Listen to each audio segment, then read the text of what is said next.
Hi guys, welcome to LTX classes UPSC. I'm your Manish Patwada, your daily Hindu analysis current affairs educator. Hope you all guys are doing good and okay. So now we are into 7th month of comprehensive Hindu analysis. So మనం Hindu అనాలిసిస్ని reform చేసి మీ గురించి mains and prelims ఆస్పెక్ట్స్ని అన్నీ కలుపుకుంటూ ఏదైతే Hindu analysis నేను start చేశానో నా అండర్లో ఎల్టిక్స్ క్లాసెస్లో, now this is 7th month. I'm feeling very very very very honoured to deal with Hindu analysis of LTX classes. ఎందుకంటే యాజ్ ఎ పర్సన్గా నాకు ఇది చాలా అంటే చాలా గ్రో చేసింది అండ్ మీ అందరికీ దగ్గర చేయడంలో కూడా ఇది చాలా అంటే చాలా ఇంపార్టెంట్ రోల్ ప్లే చేసింది. I'm feeling very very happy and blessed that I have taken Hindu analysis and stood up to it. So డెడికేషన్తో 6 months చేయడం అనేది మీరు కూడా ఇక్కడ నుంచి ఒక క్వాలిటీ తీసుకోవచ్చు. ఎనీ టైం ఎవరు వీడియో చూసినా చూడకపోయినా, మీకు సెలవులు ఉన్నా సెలవులు లేకపోయినా, I have consistently done Hindu analysis. So దీన్ని బట్టి మీకు ఒకటి తెలుస్తుంది, ఏ పనైనా సరే కరెక్ట్గా కంటిన్యూస్గా చేస్తే రిజల్ట్స్ అనేవి వాటంతట అవే వస్తాయి అన్నమాట. దానికి రీజన్ ఇదే. So this is the 7th month. Thank you very much for supporting our Hindu analysis. I hope this will continue. అలా ముందుకు వెళ్తూనే ఉంటుంది. మీరు ఇంకా మంచిగా నాలెడ్జ్ నేర్చుకోవాలని కోరుకుంటున్నాను. Let's get started with our analysis. So మన దగ్గర ఫ్లాగ్షిప్ కోర్స్ యూపీఎస్సి ఇన్ఫినిటీ అంటేనే తెలిసింది కదా. మీకు యూపీఎస్సి ర్యాంక్ వచ్చినంత వరకు ఎల్టీఎక్స్ క్లాసెస్లో ప్రతి కోర్స్ కూడా మీకు అవైలబుల్గా ఉంటుందన్నమాట.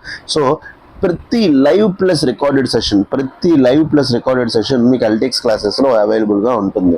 సో మన యూపీఎస్సి ఇన్ఫినిటీ కోర్స్ లోపల మీకు దొరికే ఏంటంటే first GS prelims plus mains రెండు కూడా ఇంటిగ్రేటెడ్గా టాప్ లెవెల్ ఫ్యాకల్టీ చేత టీచ్ చేయించబడుతుంది. Top level faculty. So top level faculty అంటే those faculty who have written mains, UPSC mains 2 సార్లైనా రాసి ఉండాలి, ఇంకా ఇంటర్వ్యూకి వెళ్ళి ఉండాలన్నమాట. అలాంటి ఫ్యాకల్టీ చేత మీకు డీల్ చేయించబడుతుంది. ఎందుకు ఇంటర్వ్యూ వరకు వెళ్ళిన ఫ్యాకల్టీ, మెయిన్స్ వరకు వెళ్ళిన ఫ్యాకల్టీ అని నేను చెప్తున్నానంటే, వాళ్ళైతేనే మీకు కరెక్ట్గా యూపీఎస్సీకి తగ్గట్టు కంటెంట్ ఇస్తారు. ఏ టాపిక్లో నుంచి ఏది ప్రిలిమ్స్కి ఇంపార్టెంట్, ఏది మెయిన్స్కి ఇంపార్టెంట్ అనేది మీకు డిస్టింగ్విష్ చేసుకోవడం కష్టం. బట్ యూపీఎస్సీ మీద పట్టున్న ఎక్స్పీరియన్స్ ఉన్న ఫ్యాకల్టీ మీకు చాలా అంటే చాలా ఈజీగా హెల్ప్ చేస్తారనమాట. Next NCERT foundation. Toppers videos మీరు చూస్తూనే ఉంటారు. ఎన్సీఆర్టీస్. సార్ ఎట్లా మీరు ప్రిపరేషన్ స్టార్ట్ చేశారు, మేడం మీరు ఎట్లా ప్రిపరేషన్ స్టార్ట్ చేశారంటే ప్రతి ఒక్కరు చెప్పేది ఒకటే, ఎన్సీఆర్టీస్. సో ఎల్టీఎక్స్ క్లాసెస్ కూడా ఎన్సీఆర్టీస్ మీరు డైరెక్ట్గా చదివితే మీకు అర్థం కాదు కాబట్టి మనం ఫ్యాకల్టీ చేత ఎక్స్ప్లెయిన్ చేయించాం. ఎన్సీఆర్టీస్ని మనం ఫ్యాకల్టీ చేత ఎక్స్ప్లెయిన్ చేయించాం అనమాట. సో ఫ్యాకల్టీ ఎన్సీఆర్టీ లైన్ ప్రతి ఎన్సీఆర్టీని ఎక్స్ప్లెయిన్ చేశారు. సో దీనివల్ల బెనిఫిట్ ఏంటంటే మీరు ఎన్సీఆర్టీస్ అన్ని ప్రిపరేషన్ అయిపోయిన తర్వాత మన క్లాసెస్కి వచ్చినప్పటికీ మొత్తం మీకు బేసిక్స్ అన్ని కవర్ అయిపోయి ఉంటాయి. అప్పుడు మీరు అడ్వాన్స్ లెవెల్లో మిమ్మల్ని తీసుకెళ్ళడానికి మాకు ఈజీ అవుతుంది అనమాట. Third, current affairs. So current affairs will play a crucial role in a UPSC journey. ఎందుకు నిన్నే చూసారు, యుఎస్ వెళ్ళి ఇరాన్ మీద అటాక్ చేసింది, ఇజ్రాయెల్ వెళ్ళి ఇరాన్ మీద అటాక్ చేసింది.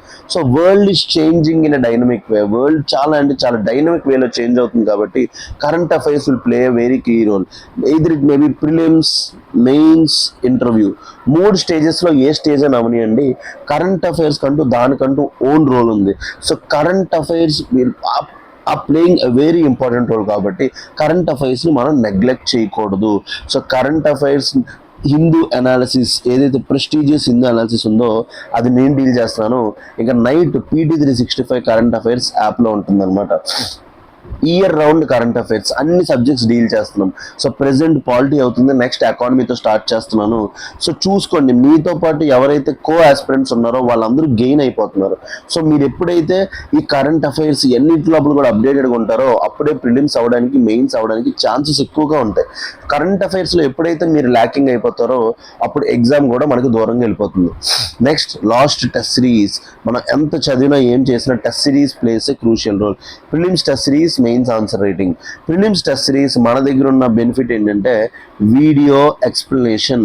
Faculty will explain the video. Test సిరీస్ని ఫ్యాకల్టీ అనేవాళ్ళు ఎక్స్ప్లెయిన్ చేస్తారు. యూపీఎస్సీ మోడల్లో క్వశ్చన్స్ని రెడీ చేయిస్తున్నాం. టాప్ లెవెల్ ఎవరైతే కంటెంట్ క్రియేటర్స్ ఉంటారో వాళ్ళతో క్వశ్చన్స్ రెడీ చేయించి ఫ్యాకల్టీ మీకు వీడియో ఎక్స్ప్లెనేషన్ చేస్తారు టెస్ట్ సిరీస్. దీనివల్ల 2 బెనిఫిట్స్ ఉంటాయి. ఒకటి, మంచి మంచి క్వశ్చన్స్ సాల్వ్ చేస్తారు యూపీఎస్సీ మోడల్లో. సెకండ్, ఎవరైతే ఫ్యాకల్టీ ఉన్నారో వాళ్ళు ఎక్స్ప్లెయిన్ చేయడం వల్ల మీకు ఆ ఏరియా ఇన్ అండ్ అరౌండ్ ఉన్న కాన్సెప్ట్స్ కూడా క్లియర్ అయిపోతాయి. And last, mains answer writing. Answer writing plays very crucial role. మీకు ర్యాంక్ రావాలంటే మెయిన్స్ ఆన్సర్ రైటింగ్ అనేది ఒక మోస్ట్ ఇంపార్టెంట్ రోల్ ప్లే చేస్తుంది. మన దగ్గర మెయిన్స్ 365 ప్రోగ్రామ్ రన్ అవుతుంది. ఈ మెయిన్స్ 365 ప్రోగ్రామ్ యొక్క ప్రత్యేకత ఏంటంటే ఎవ్రీడే ఒక క్వశ్చన్ ఇచ్చి మీకు ఎలా రాయాలో చెప్పి మీరు రాసిన తర్వాత మీ యొక్క ఆన్సర్ని అనలైజ్ చేసి ఎక్కడ మిస్టేక్స్ చేస్తున్నారో చేసి మీకు ఒక మోడల్ ఆన్సర్ ఇచ్చే ప్రోగ్రామ్. దీన్ని చక్రవర్తి సార్ డీల్ చేస్తున్నారు. సో చక్రవర్తి సార్ అనేవాళ్ళు 2 సార్లు యూపీఎస్సీ మెయిన్స్, 2 సార్లు గ్రూప్ 1 మెయిన్స్ రాశారు. ఇంత మంచి మంచి ఫ్యాకల్టీ మీకు ఇప్పుడు ఉండడం అనేది మీ యొక్క అదృష్టం అని చెప్పొచ్చు. ఎందుకంటే 7-8 ఇయర్స్ వాళ్ళ ఫీల్డ్లో ఉన్నారు. దే నో ఎవ్రీథింగ్, ఏం జరుగుతుంది ఏం జరగట్లేదు అన్నీ కూడా వాటి మీద వాళ్ళకి ఒక ఐడియా ఉంటుంది. సో ఫీజ్ అనేది వెరీ వెరీ మినిమల్. మన దగ్గర 80,000కే వస్తుంది. That too with EMI option. మెయిన్గా రూరల్ స్టూడెంట్స్, పూర్ స్టూడెంట్స్ మైండ్లో పెట్టుకొని మనం ఈ అవైలబిలిటీ ఆఫ్ ఫ్లెక్సిబిలిటీ పెట్టాం. 80,000 రూపీస్కే వస్తుంది with EMI option and with life time వ్యాలిడిటీతో వస్తుంది అనమాట. ఎల్టీఎక్స్ క్లాసెస్లో ఎలాంటి ఒక ఆపర్చునిటీ స్టేట్లో ఎక్కడా లేదు. సో తెలుగు మీడియంలో కూడా అందుబాటులో కలదు. ఏదైతే మీరు ఇంగ్లీష్ మీడియం అనుకుంటున్నారో కోర్స్ తెలుగు మీడియంలో కూడా ఉంది. ఆఫ్లైన్ క్యాంపస్ మంది విశాఖపట్నంలో ఉంది. ఎంవిపి సెక్టార్ 8 లోపల ఆఫ్లైన్ క్యాంపస్ ఉంది. So those students who are interested మీరు అందరూ కూడా పర్చేస్ చేసుకోవచ్చు అనమాట. Fee valid only till 31st March. ఈ ఫీజు ఏదైతే ఉందో మళ్ళీ April 1st నుంచి ఫీజెస్ పెరిగే ఛాన్సెస్ ఉన్నాయి. అప్పటి లోపల కోర్సెస్ పర్చేస్ చేసుకునే వాళ్ళకి చాలా చాలా బెనిఫిట్ అవుతుంది. Contact this number 7893895553. ఈ నంబర్ కాంటాక్ట్ చేయండి. You will get all the details అనమాట. కోర్స్ గురించి అన్ని డీటెయిల్స్ మీకు తెలుస్తాయి.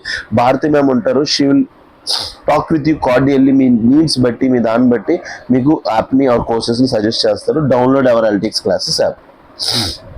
Next, optionals. సో ఆప్షనల్ అంటే అందరికీ తెలిసిందే, it is a very big subject. So మనం కూడా ఏం చేసామంటే బయట ఉన్న ఆప్షన్స్లో కాకుండా ఆప్షన్స్లో కూడా ఇన్ఫినిటీ ఇంట్రడ్యూస్ చేసాం అనమాట. మీరు ఆప్షనల్ నేర్చుకున్నంత వరకు, మీకు వచ్చినంత వరకు ప్రతిదీ లైవ్ ప్లస్ రికార్డెడ్ క్లాసెస్ మీకు అవైలబుల్గా ఉంటుంది. బయట బాగా కోచింగ్ సెంటర్స్లో కాస్ట్ ఎక్కువ, బట్ మన దగ్గర ఉన్న ఆప్షనల్స్ అనేవి బయట 70,000 అయితే మన దగ్గర విత్ ఇన్ఫినిటీ మీకు 30,000కి వస్తుంది. ఎలాంటి ఒక ఆపర్చునిటీ అక్కడ వెరీ లిమిటెడ్ ఇన్స్టిట్యూషన్స్లో ఉంటుంది. మీరు కావాలంటే డెమో క్లాసెస్ వినండి. డెమో యాక్సెస్ తీసుకొని క్లాసెస్ వినిన తర్వాతే పర్చేస్ చేసుకోండి. నేనైతే ఒకటి సజెస్ట్ చేస్తాను, ఫస్ట్ లిజన్ డెమో వినిన తర్వాతే మీకు నచ్చిన దాని ప్రకారం తీసుకోండి. సో మన దగ్గర ఉన్న optionals PSIR, PubAd, sociology, anthropology, Telugu literature. మన దగ్గర ఉన్న ఆప్షన్స్ ఈ 5 ఆప్షన్స్ మన దగ్గర ఉన్నాయి. బయట ఉన్న ఆప్షన్స్తో పోలిస్తే మన ఆప్షన్స్ అనేవి ఆఫ్ కాస్ట్కి వస్తాయి. అండ్ బయట ఉన్న ఆప్షన్స్ ఏవైతే ఉన్నాయో మీకు ఓన్లీ 1 టైం వాచ్ ఇస్తారు, బట్ మన దగ్గర లైఫ్ టైం వ్యాలిడిటీ వస్తుంది. And that too with EMI option. అది కూడా మీకు ఈఎంఐ ఆప్షన్ 50,000కి వస్తుంది అనమాట. సో 5,000కి ఎలాంటి ఒక ఛాన్స్ అనేది ఎక్కడ ఉండదు. Fee valid only till 31st March. So contact this number 7893899553. ఈ నెంబర్ కాంటాక్ట్ చేయండి. భారతి మ్యామ్ ఉంటారు, మీకు మొత్తం మీ డౌట్స్ అన్ని క్లియర్ చేస్తారు. And download our LTX classes. Next, APPSC group 1 infinity. So మీ అందరికీ తెలిసిందే, మొన్నే గ్రూప్ 2, గ్రూప్ 1 ఏవైతే మన స్టేట్లో ఉన్నాయో నోటిఫికేషన్స్ అయిపోయి ఉగాదికి జాబ్ క్యాలెండర్ రాబోతుంది. సో ఉగాదికి జాబ్ క్యాలెండర్ రాబోతుంది కాబట్టి మనం క్యాలెండర్ వచ్చిన తర్వాత చదివితే మనం మన తోటి ఆస్పిరెంట్స్తో పోలిస్తే వెనకబడిపోతాం అనమాట. సో అందుకోసం మీరు ఏం చేయాలంటే ఏపీపీఎస్సీ గ్రూప్ 1 ఇన్ఫినిటీ ఏదైతే ఉందో కోర్స్ మీ గురించి లాంచ్ చేసాం. Live plus recorded classes, complete syllabus coverage, AP history, AP economy, AP geography, ఏవైతే ఏపీ రిలేటెడ్ ఉంటాయో వాటితో పాటు ఇండియన్వి ఉంటాయి. ఎన్సీఆర్టీస్, మీకు కూడా ఎన్సీఆర్టీ ఫౌండేషన్ ప్రొవైడ్ చేస్తాం. Prelims test series, current affairs and mains answer writing. So APPSC group 1 infinity వాళ్ళకి ఇది ఒక బంపర్ బనాన్సా అనమాట. ఎందుకంటే యూపీఎస్సీ ఫ్యాకల్టీ మీకు డీల్ చేస్తారు. బయట మీకు ఏపీపీఎస్సీ గ్రూప్ 1 కానీ గ్రూప్ 2 కానీ యూపీఎస్సీ ఫ్యాకల్టీ డీల్ చేయరు. బట్ మన ఇన్స్టిట్యూట్లో బెనిఫిట్ ఏంటంటే UPSC faculty will deal with it. Fee 70,000 with EMI option మీకు 5,000కి వస్తుంది. Offline classes available in Visakhapatnam. మీకు ఆఫ్లైన్ క్లాసెస్ అనేవి విశాఖపట్నంలోనే అవైలబుల్గా ఉంది. That too with life time validity. మీకు ప్రతి కోర్స్ కూడా లైఫ్ టైం వ్యాలిడిటీ వస్తుంది. ఇంకా తెలుగు మీడియంలో కూడా అందుబాటులో కలదు. So contact this number 7893899553. ఈ నెంబర్ కాంటాక్ట్ చేయండి. మీకు మొత్తం అన్ని క్లాసెస్ గురించి డీటెయిల్స్ తెలుస్తాయి అనమాట. సేమ్ అదే లైన్స్లో టీజీపీఎస్సీ గ్రూప్ 1 ఇన్ఫినిటీ 2 స్టేట్స్ లోపల నోటిఫికేషన్స్ వస్తున్నాయి. సో టీజీపీఎస్సీ గ్రూప్ 1 ఇన్ఫినిటీ కూడా same live plus recorded classes వస్తాయి. NCERT foundation, test series, current affairs, mains answer writing. Fees కూడా 70,000. ఈఎంఐ ఆప్షన్ ఉంది. తెలుగు మీడియంలో అందుబాటులో కలదు.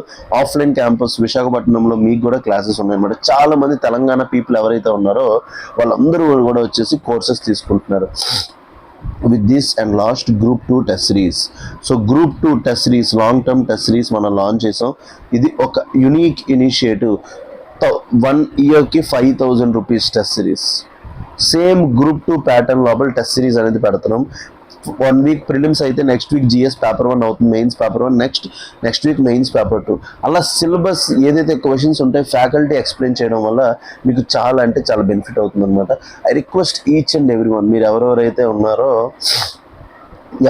ఉన్నారో మీరు అందరికీ కూడా సీనియర్ ఆస్పిరెంట్స్ ఎవరైతే ఉన్నారో మెయిన్గా గ్రూప్స్ సీరియస్ ఆస్పిరెంట్స్, ఇది ఒక మంచి ఆపర్చునిటీ. ఎందుకంటే ఎస్ఎన్టీ టెస్ట్ సిరీస్ నేనే ఎక్స్ప్లెయిన్ చేయబోతున్నాను.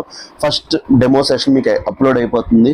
అది చూసిన తర్వాత మీరే రియలైజ్ అవుతారు ఎంత బాగా చెప్తున్నారు టెస్ట్ సిరీస్ అనేది. సో మీకు చాలా అంటే చాలా హెల్ప్ఫుల్ అవ్వబోతుంది. So let's get started with our analysis.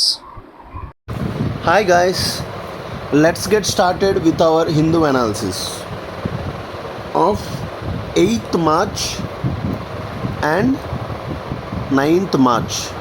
So let's get started with our Hindu analysis of 8th March and 9th March.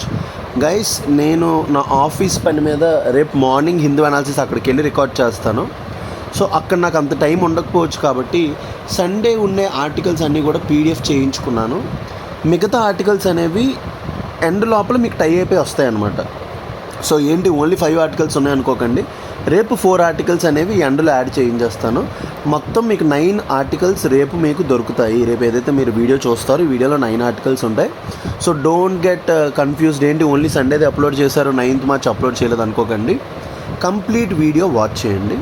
So it's my small request అనమాట. ఎందుకంటే కొంచెం జాబ్ ట్రాన్సిషన్లో ఉన్నా కదా, ఈ కొంత పీరియడ్ ఇట్లా ఉంటుంది. ఒక్కసారి అంతా సెట్ అయిపోతే లైవ్ క్లాసెస్ మనం హ్యాపీగా వెబ్ క్యామ్ పెట్టుకొని అన్నీ ప్లాన్ చేద్దాం. మీ గురించి నేను ఎఫర్ట్స్ పెట్టడానికి రెడీగా ఉన్నాను. All I require is some support from you guys. Okay, so the articles that we are going to discuss today. Why does the Strait of Hormuz closure matter? So Strait of Hormuz closure enduku matter aitundi? How does Canada's uranium deal help India? So Canada మనకి 2030 వరకు ఏదైతే uranium supply చేస్తానన్నదో దీనివల్ల ఇండియాకి benefit ఏంటి? What is the state of environment in India? So state of environment in India report release అయింది, ఏంటి అది? Pyramids of plastic in earth's future, first study of its kind finds. So pyramids of plastic ఏంటి? మన Egyptian pyramids లాగా ఏంటి pyramids of plastic? So first of its kind అంటే study అనేది. So దీని గురించి తెలుసుకుందాం. On backlash government pulls back revised earthquake zoning. So earthquake zoning ఏదైతే రివైజ్ చేశారో దాన్ని పుల్ బ్యాక్ చేసిందంట. సో ఎర్త్క్వేక్స్ గురించి తెలుసుకోవడం అనేది మనకి చాలా అంటే చాలా important from the perspective of UPSC, ఎందుకంటే ఎర్త్క్వేక్స్ మీద క్వశ్చన్స్ ఎక్కువ వస్తుంటాయి. So these are the articles that I have picked from Sunday. So Monday లోపల 4 ఆర్టికల్స్ యాడ్ అవుతాయి, మొత్తం కలిపి మీకు 9 ఆర్టికల్స్ అవుతాయి. సో మీకు ఇక్కడ ఏదైతే మీరు ఇప్పుడు చూస్తున్నారో ద థింగ్ ఇండెక్స్ పేజ్, ఇందులో 5 ఆర్టికల్స్ ఉంటాయి. ఎందుకంటే ఇప్పుడు నేను సండే రికార్డ్ చేశాను. సో మీ గురించి నేను కంప్లీట్ ఎఫర్ట్స్ పెడుతున్నాను. మీరు ఎప్పుడు నా మైండ్లోనే ఉంటారు. మీకు బెస్ట్ క్వాలిటీ కంటెంట్ ప్రొవైడ్ చేయాలి, అది కూడా నేనే ప్రొవైడ్ చేయాలి. మళ్ళీ ఇంకొక సారీ గైస్, కొంచెం నేను రిసీవర్ పెట్టడం మర్చిపోయాను. సో దానివల్ల మీకు వాయిస్ కొంచెం డిస్టర్బెన్స్ వచ్చి ఉంటుంది. సో ఇప్పుడు మీకు వాయిస్ కొంచెం క్లారిటీ వచ్చి ఉంటుంది. సో నేనే ప్రొవైడ్ చేయాలి, ఇంకా బెస్ట్ అనాలిసిస్ మీకు ప్రొవైడ్ చేయాలని నేను కంప్లీట్ ఎఫర్ట్స్ పెడుతున్నాను. So all it requires is your support. Me support ఉంటే చాలా, నాకు ఇంకేమీ వద్దు. Your support is like Boost for me. All I requires is your likes, shares, subscribes and comments. ఈ 3 మీరు చేసేసి మీ ఫ్రెండ్స్కి షేర్ చేయండి చాలు, ఇంకేం అవసరం లేదు. నాకు మీ నుంచి డబ్బులు వద్దు, ఏమీ వద్దు. మీరు బాగా చదువుకొని యూపీఎస్సీ ర్యాంక్ కొట్టుకోండి. దాంతోపాటు చిన్న గ్రాటిట్యూడ్ కింద like, share, subscribe and comment చేయండి. That is enough for me. దానికన్నా నాకు అసలు ఏమీ వద్దు. All I require is that. ఎందుకంటే ఇది కూడా నేను ఎందుకు అడుగుతున్నానంటే, మన ఇనిషియేటివ్ అనేది పూర్ అండ్ రూరల్ స్టూడెంట్స్కి రీచ్ అవ్వాలి. మన మోటివ్ మీ అందరికీ తెలిసిందే కదా. నాకైతే డబ్బులు ఏవి కూడా మ్యాటర్ కావు. All I require is many students from our Andhra mainly ఎవరైతే పూర్ పీపుల్ ఉన్నారో డబ్బు లేదు అని యూపీఎస్సీ ఆపేయకూడదు. డబ్బు ఉన్నోడికే ర్యాంకులు వస్తున్నాయి. మీరు అందరూ చూస్తున్నారు ఐఐటిఎన్స్కి ఎయిమ్స్లో చదివిన వాళ్ళకి ర్యాంక్స్ వస్తున్నాయి. మనకెందుకు రాకూడదు? నార్మల్ డిగ్రీస్ చదువుకున్న వాళ్ళకి ఎందుకు రాకూడదు? మనలో తెలివి లేదా? కరెక్ట్ రిసోర్సెస్ లేకే కదా. మీకు కరెక్ట్ రిసోర్సెస్ ఇచ్చి మీకు కరెక్ట్ పాత్రలో నడిపించడానికి నేనున్నాను. So all I require is మీరు వాళ్ళ దగ్గరికి ఈ వీడియో వెళ్ళేలా చేయాలి. అది మీ చేతిలోనే ఉంది, నా చేతిలో లేదు. Through your likes, shares, subscribes and comments. మీరు ఎప్పుడైతే ఇవన్నీ చేస్తారో డైరెక్ట్గా వాళ్ళ దగ్గరికి వెళ్ళిపోతుంది అనమాట. So I request you all guys consider subscribing to LTX classes. So LTX క్లాసెస్లో దొరికే కోర్సెస్ అన్నింటికి సబ్స్క్రైబ్ అవ్వండి.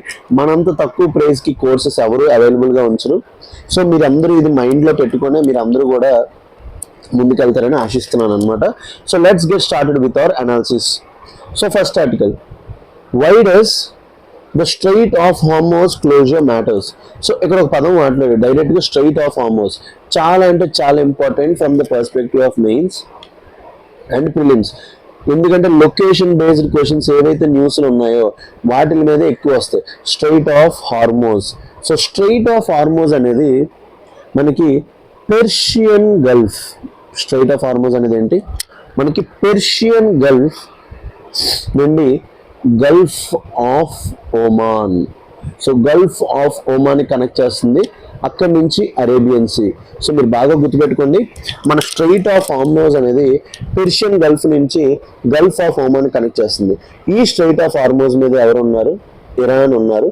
కింద ఈ గల్ఫ్ ఆఫ్ ఒమాన్ అంటే ఒమాను, ఈ ఏవైతే వెస్ట్ ఏషియన్ కంట్రీస్ ఉన్నాయో ఇవన్నీ ఉన్నాయన్నమాట. ఇప్పుడు మీ అందరికీ తెలిసిందే ఇరాన్కి, ఇజ్రాయెల్కి, యుఎస్కి మధ్య వార్ అవుతుంది. సో దీనివల్ల స్ట్రైట్ ఆఫ్ హార్మోస్ అనేది ఇంపాక్ట్ అయిందనమాట. స్ట్రైట్ ఆఫ్ హార్మోస్ ఇంపాక్ట్ అవడం వల్ల మెయిన్ ప్రాబ్లం ఏంటంటే 1/3 of global oil are fuel ఏదైతే మనకి వరల్డ్ మొత్తం షిప్పింగ్ అవుతుందో అది ఈ స్ట్రైట్ ఆఫ్ హార్మోస్ నుంచే బయటకు వెళ్తుంది అనమాట. ఈ పర్స్పెక్టివ్లో మీకు స్ట్రైట్ ఆఫ్ హార్మోస్ యొక్క ఇంపార్టెన్స్ మీకు అర్థమైంది అనుకుంటున్నాను. రీసెంట్గా న్యూస్ వచ్చింది కదా, ఫెర్టిలైజర్స్ ప్రైజెస్ పెరగబోతున్నాయి. ఇండియా 30 days శాంక్షన్స్ నుంచి రిలీఫ్ తెచ్చుకుంది యూఎస్ నుంచి. అంటే ఇండియా ఎంత సెన్సిటివ్ ఉంది ఈ స్ట్రైట్ ఆఫ్ హార్మోస్ అనేది మీకు అర్థమవుతుంది కదా. సో చూద్దాం రండి. The strait of హార్మోస్ one of the world's most crucial maritime choke points. So strait of హార్మోస్ ఏదైతే ఉందో one of the world's most crucial maritime choke points. ఏంటన్నా పెద్దది పెట్టు, స్పూన్ పెట్టి. Strait of Hormuz, one of the world's most crucial maritime choke points, is witnessing severe disruption in shipping due to escalating tensions in West Asia, particularly involving Iran, the US and the Israel. So మీ అందరికీ తెలిసిందే, Iran ఒకవైపు ఉంది, Iran versus Israel plus US ఒకవైపు ఉన్నారనమాట. It's like developed ఏదైతే West ఉందో, West backed by Israel backed by West and Iran backed by strong Islamist. So strong ఇస్లామిస్టులు ఎవరైతే ఉన్నారో, ట్రెడిషనల్ ఇస్లామిస్టులు ఎవరైతే ఉన్నారో అదనమాట ఒకవైపు. వీళ్ళకి మధ్య చాలా మంది ఏమంటున్నారంటే క్రిస్టియానిటీకి ముస్లిమ్స్కి రెండింటికి మధ్య వార్ అవుతుంది, ఎవరు గెలుస్తారో తెలియదు అంటున్నారు. సో రామ్ గోపాల్ వర్మ ట్వీట్ చూసినా అదే ఉంటుంది. So attacks on ships and security threats have significantly reduced traffic through the strait అనమాట. సో షిప్స్ మీద అటాక్స్ అన్ని జరగడం వల్ల ట్రాఫిక్ అనేది అయిపోయింది. Rising concerns about global energy supplies and economic stability. So దీనివల్ల ఎక్కడి నుంచి ఎంత ఎనర్జీ సప్లై జరుగుతుందని మీ అందరికీ చెప్పాను. స్ట్రైట్ ఆఫ్ హార్మోస్ నుంచి 1/3 ఆఫ్ గ్లోబల్ ఎనర్జీ ట్రేడ్ జరుగుతుంది and economic stability including impact on India's oil imports and energy prices. So detail analysis లోపలికి వెళ్తే చూడండి, మ్యాప్ కూడా ఉంది. ఇది strait of Hormuz. Strait of Hormuz అనేది పర్షియన్ గల్ఫ్ నుంచి ఎవరు కనెక్ట్ చేస్తుంది? Arabian sea. అరేబియన్ సీ కన్నా ఇక్కడ ఎవరు ఉంటారు? గల్ఫ్ ఆఫ్ ఒమాన్ ఉంటుంది అనమాట. గల్ఫ్ ఆఫ్ ఒమాన్ నుంచి అరేబియన్ సీ. సో ఈ స్ట్రైట్ ఆఫ్ హార్మోన్ మీద ఎవరు ఉన్నారు? ఇరాన్, ఇప్పుడు ఏదైతే గొడవ అవుతుందో. కింద ఎవరున్నారు? UAE, Oman, Saudi Arabia, Kuwait, Bahrain, వీళ్ళందరూ ఉన్నారనమాట. సో ఇక్కడ వీళ్ళందరూ కూడా ఏంటి? OPEC nations, oil producing economic and exporting countries.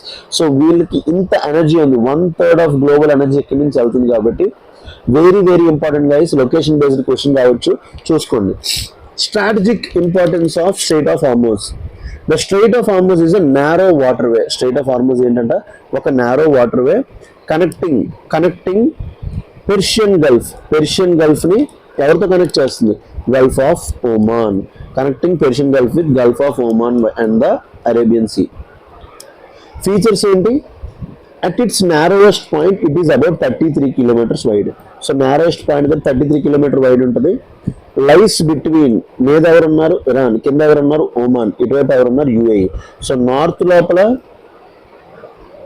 Iran ఉంది, సౌత్ లోపల యుఏఈ ప్లస్ ఒమాన్ ఉంది.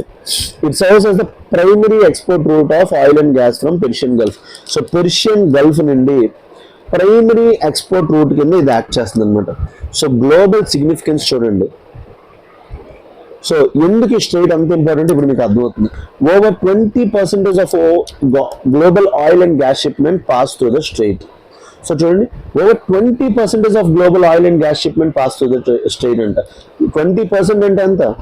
1/5 పార్ట్ ఇక్కడి నుంచి వెళ్తుంది. బట్ అన్అఫీషియల్ డేటా ప్రకారం 1/3, 33%. Around 40% of Indian oil imports transit through this route. So ఇండియాకి కావాల్సిన ఆయిల్ ఏదైతే ఉందో 40% ఇందులో నుంచి వెళ్తుందంట. మీరు అందరూ ఏమనుకుంటారంటే ఆయిల్ అంటే ఆయిల్ అనుకుంటారు. ఆయిల్ ద్వారా మనం రిఫైనరీ ప్రొడక్ట్స్ తయారు చేస్తాం, అది మనం ఎక్స్పోర్ట్ చేస్తాం. ఆ మార్కెట్ దెబ్బతింటుంది, మన ఇండియాస్ ఫెర్టిలైజర్ మార్కెట్ కూడా దెబ్బతింటుంది అనమాట. సో ఆయిల్ అంటే మనం ఓన్లీ ఎనర్జీ సెక్టర్ దెబ్బతింది, ఇవన్నీ దెబ్బతింటాయి.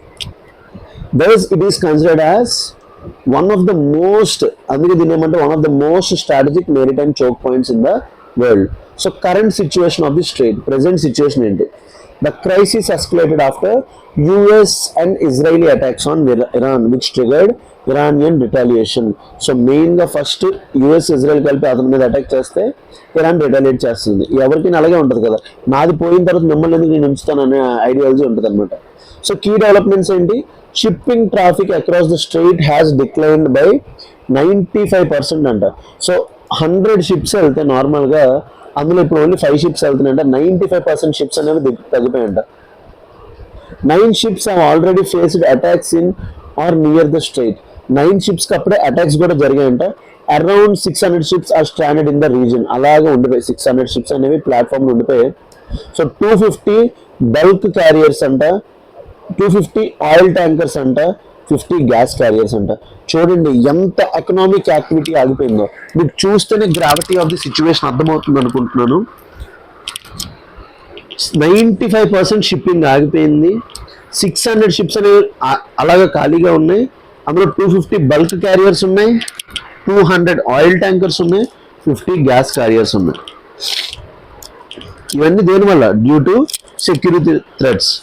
Ships passing through the straight face high insurance cost.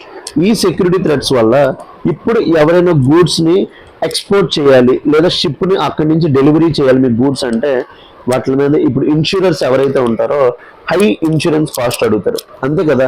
ఇప్పుడు మీరే చూడండి, ఒక పర్సన్ 60 years ఉన్నాడు, ఒక పర్సన్ 20 years ఉన్నాడు. ఎవరికి లైఫ్ ఇన్సూరెన్స్ తక్కువ ఉంటుంది? 20 years వాడికి లైఫ్ ఇన్సూరెన్స్ తక్కువ ఉంటుంది, 60 years వాడికి ఎక్కువ ఉంటుంది. ఎందుకు? 60 years వాడికి షుగర్ కానీ బీపీ కానీ డిఫరెంట్ కైండ్స్ ఆఫ్ డిసీజెస్ వచ్చే ఛాన్సెస్ ఎక్కువ ఉంటాయి, 20 years వాడికి తక్కువ ఉంటాయి.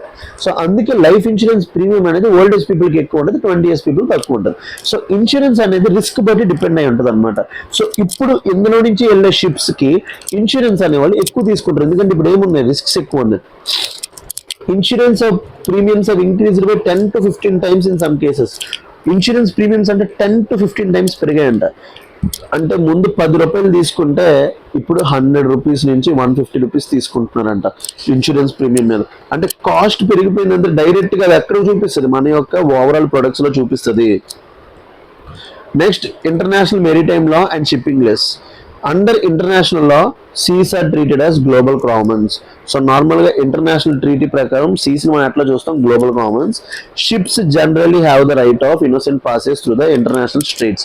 సో ఇంటర్నేషనల్ స్ట్రైట్స్ లోపల వాళ్ళకి రైట్ ఆఫ్ ఇన్నోసెంట్ పాసెస్ ఉంటుంది అనమాట. Very important. మనకి యూపీఎస్సీ ప్రిలిమ్స్ లోపల కూడా ఈ ఏరియా నుంచి క్వశ్చన్ వచ్చే ఛాన్స్ ఉంది. సో నార్మల్గా ఏవైతే సీ రూట్స్ ఉంటాయో ఈ స్ట్రైట్స్ ద్వారా, ఇంటర్నేషనల్ స్ట్రైట్స్ ద్వారా వాళ్ళకి రైట్ ఆఫ్ ఇన్నోసెంట్ పాసెస్ ఉంటుంది. రైట్ ఆఫ్ ఇన్నోసెంట్ పాసెస్ అనేది ఉంటుంది అనమాట. However countries cannot legally close international straits such as Hormuz.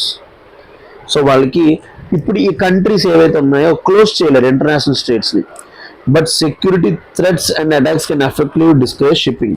So ఇప్పుడు షిప్పింగ్ ఎవరు డిస్కరేజ్ చేయలేదు, బట్ అక్కడ ఇప్పుడు అటాక్స్ అవుతున్నాయి. ఎవరు తీసుకెళ్తారు గూడ్స్ని?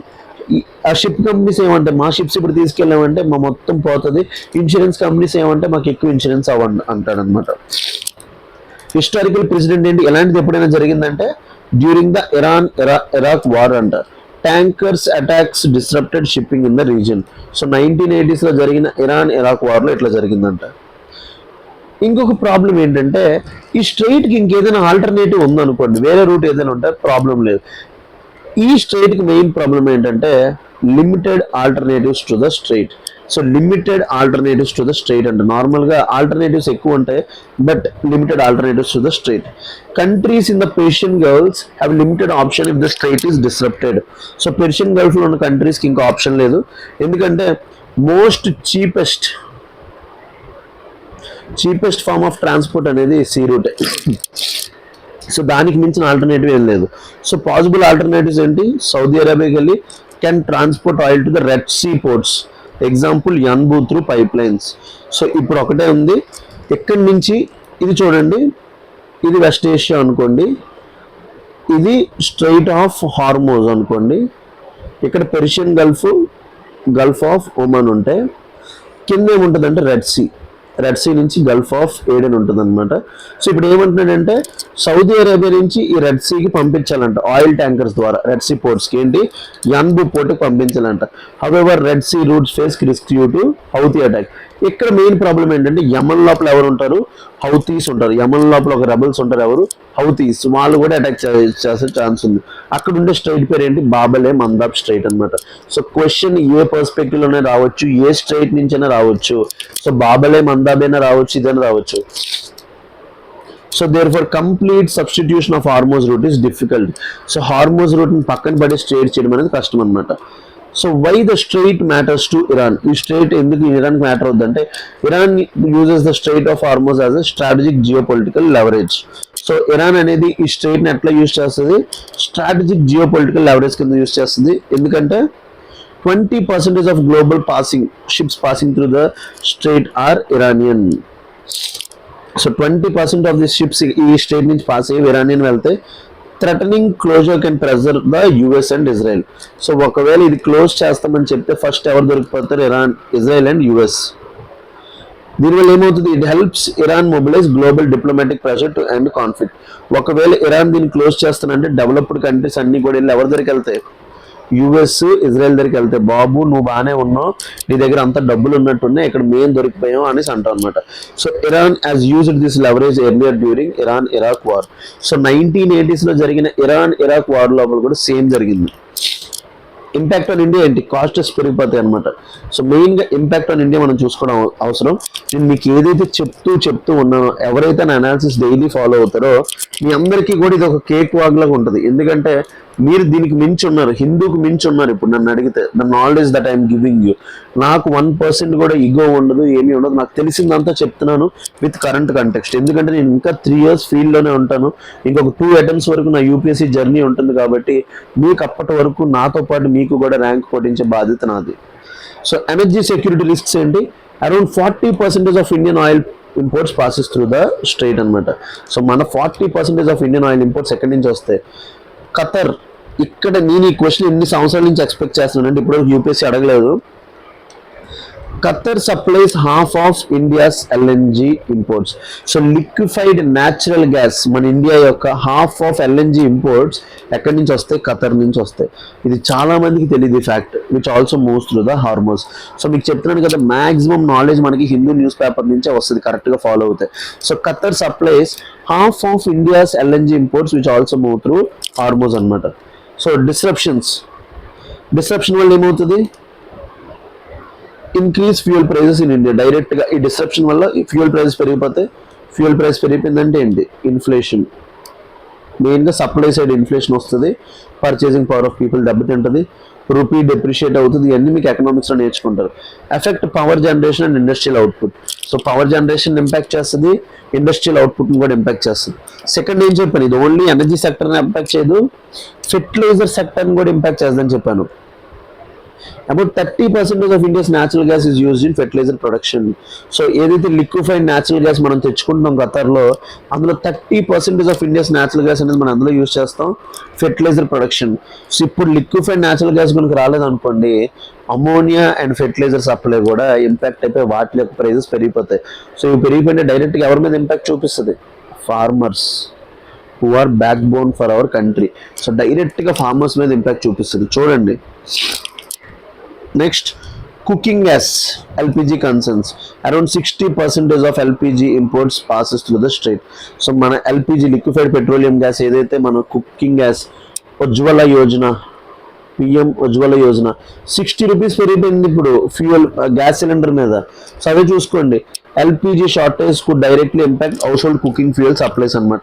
సో దీనివల్ల మళ్ళీ ఉమెన్ అనే వాళ్ళు ఏంటి, పొగగొట్టాలు ఏదైతే ఉంటుందో నార్మల్గా వుడ్ యూజ్ చేసి వండుతారో ఆ టైంకి వచ్చేయాలన్నమాట. కట్టెలు పొయ్యి అంటారు కదా దాన్ని, మరి తెలుగులో ఇంకేమంటారో నాకు తెలీదు. సో గవర్నమెంట్ మెజర్స్ ఏంటి? So India is adapting multiple strategies to manage the crisis.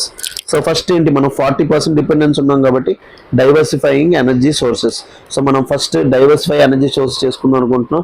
First US నుంచి ఏం తెచ్చుకున్నాం, శాంక్షన్స్ ఏదైతే ఉంటుందో దాని నుంచి రిలీఫ్ తెచ్చుకున్నాం. Seeking LNG supplies from US, Russia and Australia. So US నుంచి, రష్యా నుంచి, ఆస్ట్రేలియా నుంచి అడుగుతున్నాం. నెక్స్ట్ డిప్లొమాటిక్ ఎంగేజ్మెంట్ ఏంటి, maintaining neutral relations in West Asia. So West ఏషియాలో వీళ్ళకి సపోర్ట్ లేదు, వాళ్ళకి సపోర్ట్ లేదు, కామ్గా ఉన్నాం. Shipping security, Indian vessels painted with Indian tricolor markings to identify nationality and avoid attacks. So మెయిన్గా ఇండియన్ ట్రైకలర్ మార్కింగ్ పెట్టేసి పంపిస్తున్నాం వెజల్స్ని, దానివల్ల మన దాని మీద ఎవరు అటాక్ చేయకుండా. ఆల్టర్నేట్ ఎనర్జీ సప్లై ఏంటి, increasing import of Russian crude oil. ఇప్పుడు రష్యన్ ప్రెసిడెంట్ వ్లాదిమిర్ పుటిన్ ఏం చెప్పారంటే, మీకు తక్కువ ప్రైజెస్కి ఆయిల్ ఇస్తామని చెప్పారనమాట. So strengthening energy supply networks. So insurance support ఏంటి, India is exploring insurance coverage through international financial institutions. ఎందుకంటే ఇన్సూరెన్స్ కాస్ట్ ఎంత పెరిగిపోయింది, 10 to 15 times పెరిగిపోయింది. సో అందుకే India is exploring insurance coverage through international financial institutions అనమాట. So very very very very important. So conclusion ఏంటి, the strait of Hormuz remains a critical artery of global energy trade. So strait of Hormuz అనేది ఏంటి, remains a critical artery. చూసారా పేరు కూడా వాడాడు. Artery అంటే ఏంటి, ఒక బ్లడ్ ని ట్రాన్స్ఫర్ చేసేది. ఆర్టరీ అనేది గుడ్ బ్లడ్ ని సపరేట్ చేస్తే, వెయిన్స్ అనేది బ్యాడ్ బ్లడ్ ని తీసుకెళ్తుంది. The strait of హార్మోస్ remains a critical artery of global energy trade, and any disruptions has far-reaching implications for global economy and India's energy sector. India's energy sector అంటే fertiliser అన్ని కూడా impact అవుతాయి. While India is diversifying energy sources and strengthening maritime resilience, the long-term solution lies in diplomatic గా చూడాలి, west ఏషియాలో stability కావాలి, diversification of energy imports and alternative transition to renewable energy. So మెయిన్గా first పని చేస్తే సరిపోద్దండి, accelerated transition to renewable energy. Renewable energy transition అయిపోవాలి, అదే main solution. So UPSC mains question, the Strait of Hormuz is one of the most critical maritime checkpoints for global energy trade. So Strait of Hormuz అనేది one of the most critical maritime checkpoints for global energy trade. Discuss its strategic significance and analysis the potential impacts of its disruptions on India's energy security and economy. Easy అంటే easy question. ఎవరెవరైతే ఈ ఆర్టికల్కి analysis ఉన్నారో మంచిగా బొమ్మలు వేయండి. ఎలాంటి క్వశ్చన్స్కి ఆ స్ట్రైట్ ఆఫ్ హార్మోస్ బొమ్మ వేయండి. బొమ్మ వేస్తే మీకు ఇంకా ఒక 0.5 1.1 మార్కో ఎక్స్ట్రా వేస్తారు. ఆ బొమ్మ వేసి నీట్గా అనాలిసిస్ చేయండి. 50 words అంటే 3 pages లక్షణంగా వస్తాయి. మంచిగా ఆన్సర్ వస్తుంది. రాస్తే మీకు ఎందుకు మార్క్స్ రావు, కామెంట్ సెక్షన్లో పెట్టండి అబ్బా. మీరు ఆన్సర్స్ పెడితే అట్లీస్ట్ చదువుదామని ఉంటున్నాను. నాకు అంటే మీరు ఏమైనా అనుకోండి, కానీ నాకు కూడా కొంత ఉంటుంది అనమాట. ఏంటంటే మీరు ఆన్సర్స్ రాశారనుకోండి, మీరు ఆన్సర్స్ రాస్తే అవి చదివేసి అందులో 2-3 పాయింట్స్ తెలుసుకుందామని నేను అనుకుంటాను. మీరేముంచి అస్సలు ఆన్సర్స్ రాయరు, ఏది చేయరు. So at least do that year. మీరు నా కోసమైన ఆన్సర్స్ రాయండి, నేనైనా మీ ఆన్సర్స్ చదువుకుంటాను. Literally I read more answers తెలుసా. నేను టాపర్స్ కాపీస్ ఎక్కువ చదువుతుంటాను, ఎందుకంటే చాలా పర్స్పెక్టివ్స్ తెలుస్తుంటాయి అనమాట. మీరు ఆన్సర్సే రాయరు, అట్లీస్ట్ నా కోసమేం రాయండి. పోనీ మనీష్ సార్ అని చదువుతారని రాయండి. నేను మీకు రిప్లై ఇవ్వకపోవచ్చు, కానీ మీ ప్రతి కామెంట్ చదువుతాను, మీ ప్రతి రిప్లై చదువుతాను. ఎందుకంటే నేను కూడా ఎంత రిప్లైస్ ఇస్తాను, రోజుకి చాలా మెసేజెస్ వస్తాయి, అన్నీ వస్తుంటాయి. సో మిమ్మల్ని వాచ్ చేస్తూ ఉంటాను.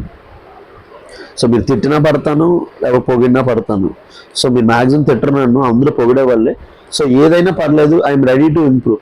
మీరు ఆన్సర్స్ రాయండి. మీరు రాస్తే నేను చాలా హ్యాపీగా ఫీల్ అవుతాను. ర్యాంక్ అప్పుడే వస్తుంది, లేకపోతే ర్యాంక్ రాదు.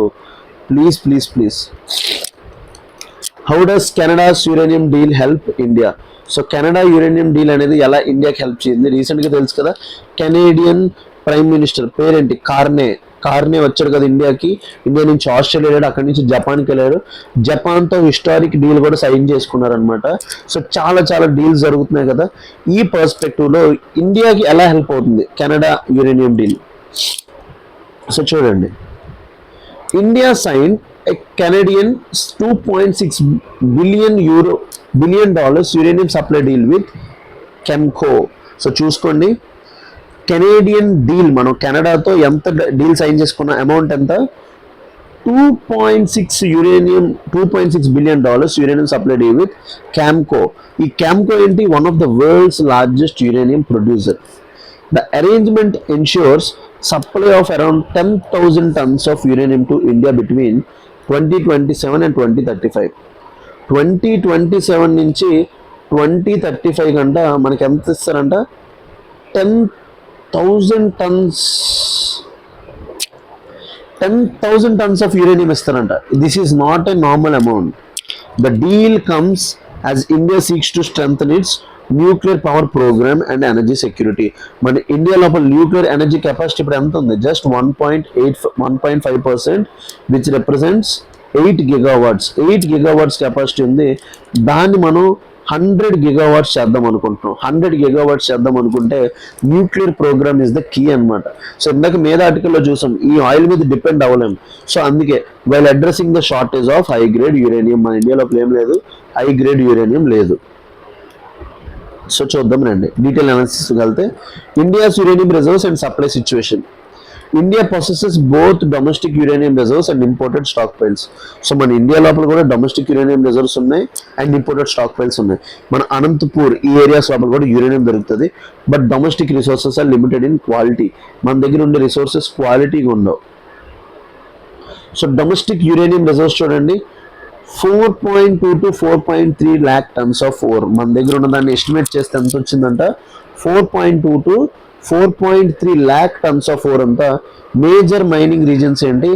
తుమ్మలపల్లి ఆంధ్రప్రదేశ్, చెప్పా కదా, మన అనంతపూర్లో ఉంటుంది తుమ్మలపల్లి. ఇంకా జాదుగడ అండ్ తుర్మిద్ జార్ఖండ్. సో ఇలాంటి జాగ్రఫీలో డైరెక్ట్ క్వశ్చన్స్ రావచ్చు. యురేనియం డీల్ సైన్ చేసాం కాబట్టి దాని మీద రావచ్చు. నా క్వశ్చన్ ఏంటంటే, కింద కామెంట్ సెక్షన్ లోపల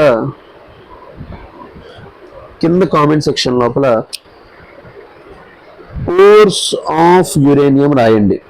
యూపీఎస్సీ లోపల అడగొచ్చు, ఎందుకంటే 2023 ప్రిలిమ్స్లో ఒక మెటల్ ఇచ్చి దేని సంబంధించిన ఓర్స్ ఇవని అడిగాడు అనమాట. సో క్వశ్చన్ ఏ పర్స్పెక్టివ్ రావచ్చు. Please write ores of uranium. So మన ఇండియా లోపల ఎక్కడ ఉన్నాయి? ఆంధ్రప్రదేశ్లో తుమ్మలపల్లి అండ్ జాదుగడ అండ్ తొరంది జార్ఖండ్. ఎంత ఉందంట? 4.2 to 4.3 lakh tons. Extractable uranium metal estimated 76,000 to 92,000. ఏదైతే మనం ఎక్స్ట్రాక్ట్ చేసుకోగలమో అది ఎంత ఉందంటే just 92,000 tons. However, Indian uranium ore as very low grade. So మన ఇండియా లోపల యురేనియం అనేది బాగా వెరీ లో గ్రేడ్ ఉంటుందంట, making extraction costly and inefficient. So మన దగ్గర క్వాలిటీ లేదు. కోల్ కూడా లో క్వాలిటీది ఉంటుంది, యురేనియం కూడా లో క్వాలిటీ ఉంది. In contrast, Canadian uranium ore is 10 to 100 times richer, making imports economically attractive. So Canada నుంచి వచ్చే యురేనియం ఇంపోర్ట్స్ ఏవైతే ఉన్నాయో 10 to 100 times క్వాలిటీ ఉంటాయంట. As a result, nearly 3/4 of India's civilian uranium requirement is met through the imports. So 3/4 అంటే ఎంత percent? 75%. So మన civilian uranium requirement అంటే ఏంటి? Power generation. సో నియర్లీ 3/4 అంటే 75% of India's uranium requirement is met through imports only. So India's uranium import strategy, మన strategy ఏంటి? India has diversified its uranium sources to ensure stable supply. So key supply partners ఎవరు?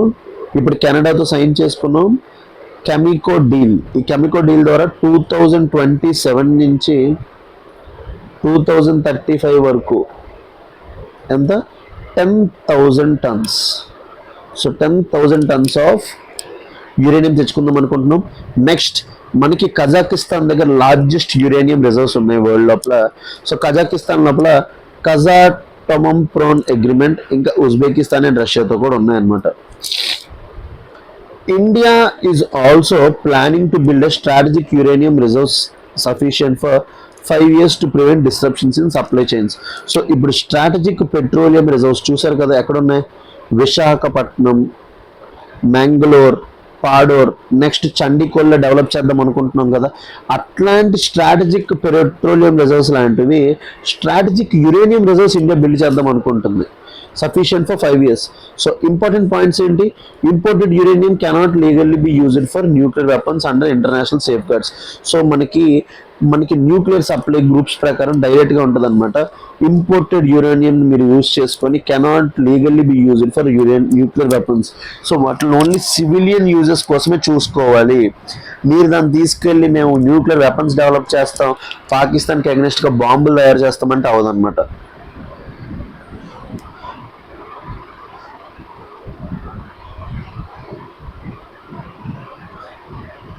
Next, therefore, India continues domestic mining for strategic programmes.